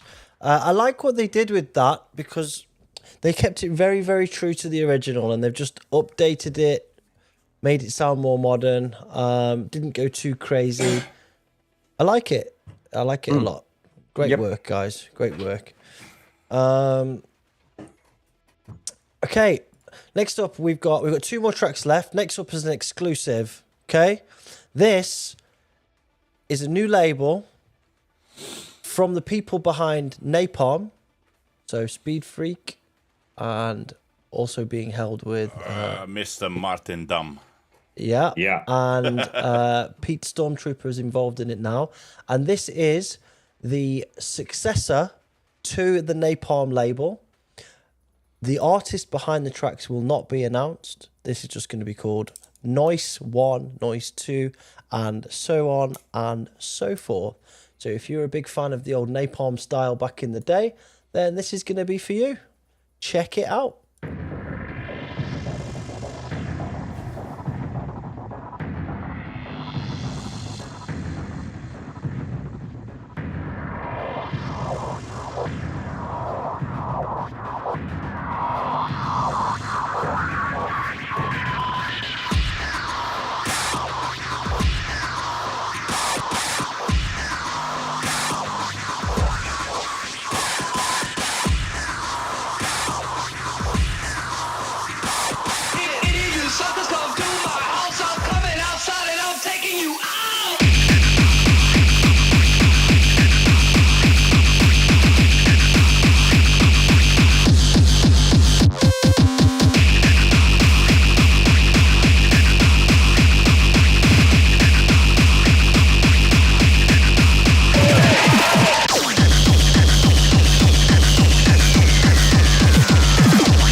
right.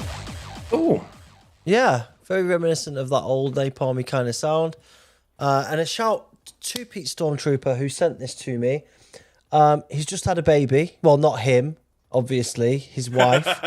Yeah, congrats, Mr. Stormtrooper. Congratulations on your reproduction of your child.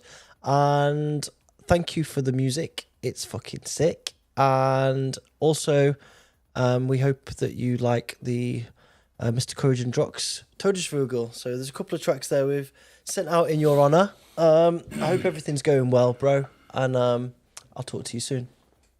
Ooh. Last up on the show tonight, this is going to split opinion, I think, but that's the intention.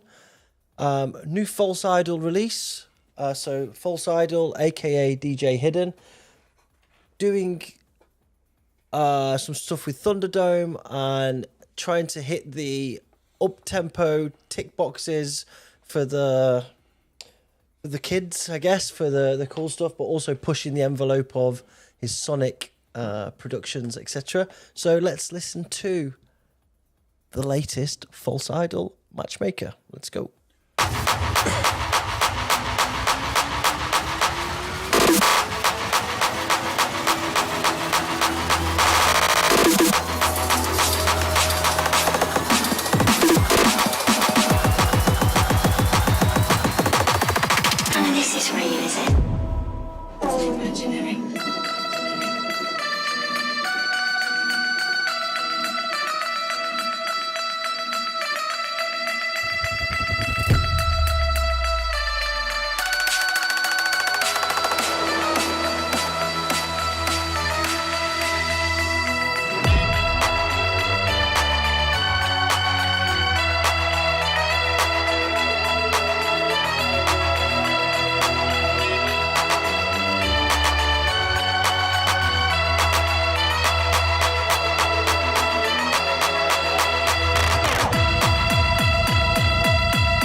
So, as expected, as I said, split opinions in the chat. We've got a mixed audience in here. Yeah, so that's the reason that I thought it'd be split opinion. Noah's doing his thing. The production quality is outstanding. That cannot be denied. I know this melody from somewhere. So I think it's Status Quo. Yeah. Somebody said in the chat it's from. I heard this track this last week somewhere on Instagram, or preview or whatever. Yeah. And I when I heard the melody, I was like, hey, I know this. Because I listen to every kind of music, so from the 60s, 70s, 80s, everything. Yeah.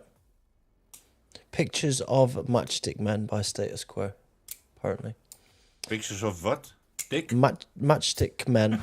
Matchstick. Yeah. Nori said in the chat, make believe, imagine all the music in all the world coming out and you'd have to like it all or hate it all. Just imagine. No, you just pick what you like, listen to that and leave everyone else alone. Yeah, it's true. I'm not denying that. I literally just stated that it would split the chat, and it did. I saw a lot of the old gabbers that are here for I'm François happy. I'm not happy liking that, it, you know. No, I said I don't say I dislike it, whatever. Yeah, I think it's really cool. I really like it. Really, really good. And were they Zog kicks as well towards the end there, Greg, do you think? I don't think so. Oh, okay. Didn't sound like it to me. But I'm no Zog kick expert. Like. Yeah. All right. That was the last track in... What's hot? What's hot? And, in fact... pretty much the end of the show. We got quite late. I'm not going to do a questions and answers. But it's been a really, really great show. And I'm really thankful for you coming on, Mr. Chosen Few. You've been a great guest. My pleasure. Thanks for sure, man. Thank you so much. It's been really, really cool. Yeah. Thank you not only for coming on the show, but for all you've done over the years and, you know, your desire to be different and break out from the crowd and do what you did. It inspired a lot of people and a lot of sounds off the back of that. There are new things coming up, and also in what I like and what I always did, and I don't follow anyone. Yeah. Just you do you, man. Yeah. I'm doing my style, and if you like it, you like it. If you don't. For sure. I don't care. Yep. Awesome. Man. Yeah, really looking forward to hearing what you come out with next, and just keeping that vibe going, man. It's been really, really cool. Thank you so much for coming on the show. My pleasure. Thanks for having me. Thanks to all the people watching, listening. All good, man. It's all good. Thank you to you, Greg, for being an amazing co-host, as ever. Cheers, bro. Before we go, we need to take a picture for a thumbnail. So we need to put on our smiley faces for the thumbnail for YouTube. Woo! There you go. That's for you, Jay. Done. Thanks to everybody who's tuned in. Thanks to everybody who supports us through our membership scheme or just supports us by being here. We do this because we love it and we love you guys, and we're looking forward to seeing you next time. What have we got coming up, Greg? Gigs. Let's finish off. No. Like in the real world. Gigs world. We've got Jeff Con. I've got Fish and Rice this weekend with Hellfish, Akira, me, Toa, Thrasher, Bruce, Secret Squirrel. Messy party for sure. Yeah, it's going to be a crazy one. It's my birthday as well, so I'm just going to be getting fucking wild and feral. Yeah. And then the week after, we've got Jeff Con, where you're playing, Greg, which is going to be sick. Yeah, Lizette's playing, Robert's playing. Yeah, it's going to be fun. Everyone's playing. And then we've got DEF CON. And then we've got, fuck knows, Astropolis over in France as well. Oh, yeah. Yeah, loads of gigs coming up. What have you got coming up, Francois? I got Friday, Gizmo's birthday party. Mm-hmm. Oh, nice. Where's that? In Den Haag. It's nice. Just around the corner here. Yep. It's a live stream, so people can stream it. It's on the radio station, so everybody can tune in. Cool. And after that, it's producing time, and then the 16th of June, I'm flying to LA. Nice. And playing on Saturday.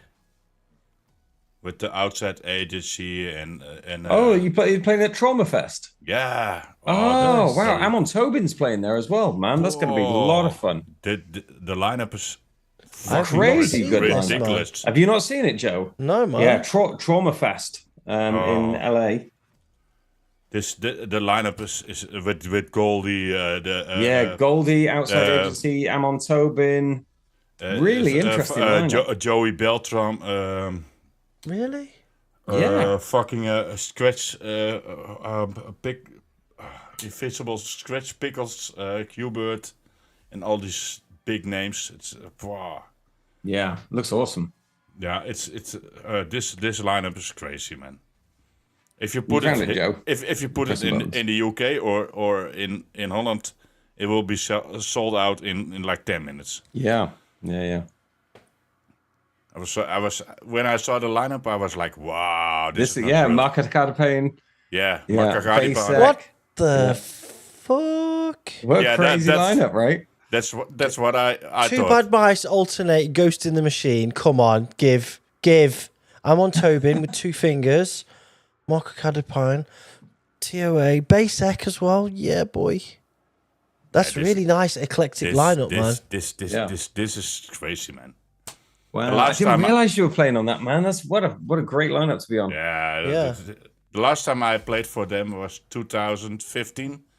That was already awesome. And I saw this one. I thought, this lineup is a joke, man. This is not real.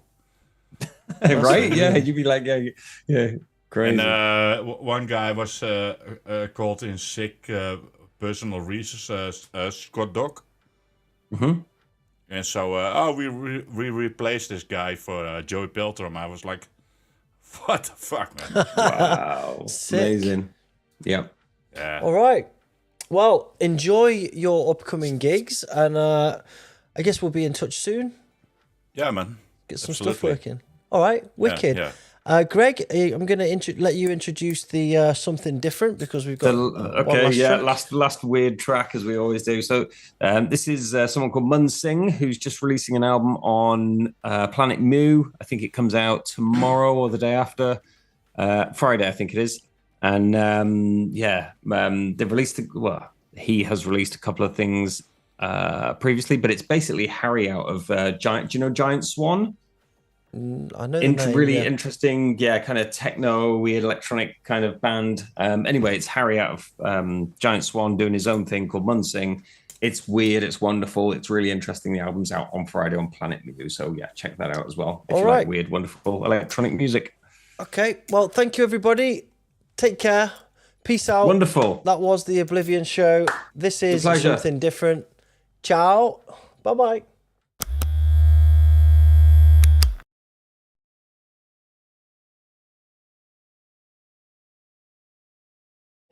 That has not come well. He's pressing all the buttons.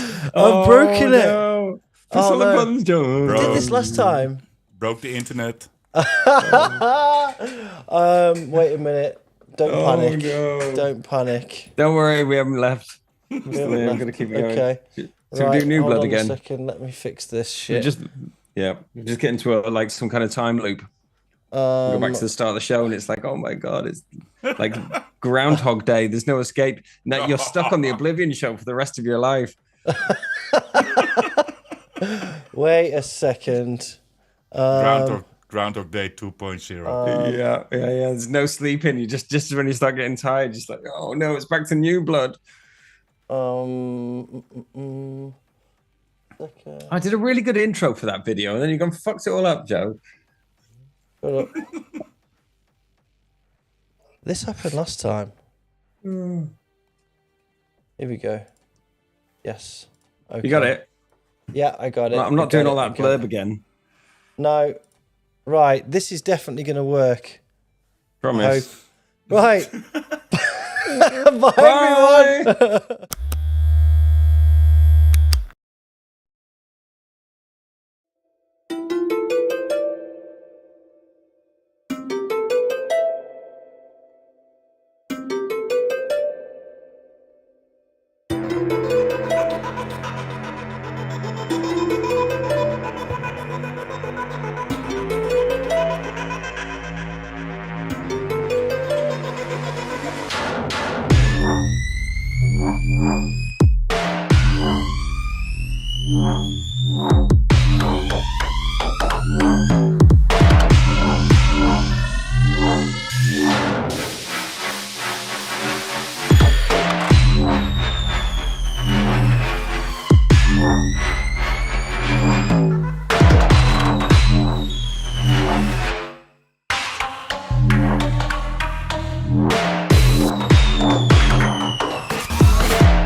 Wait.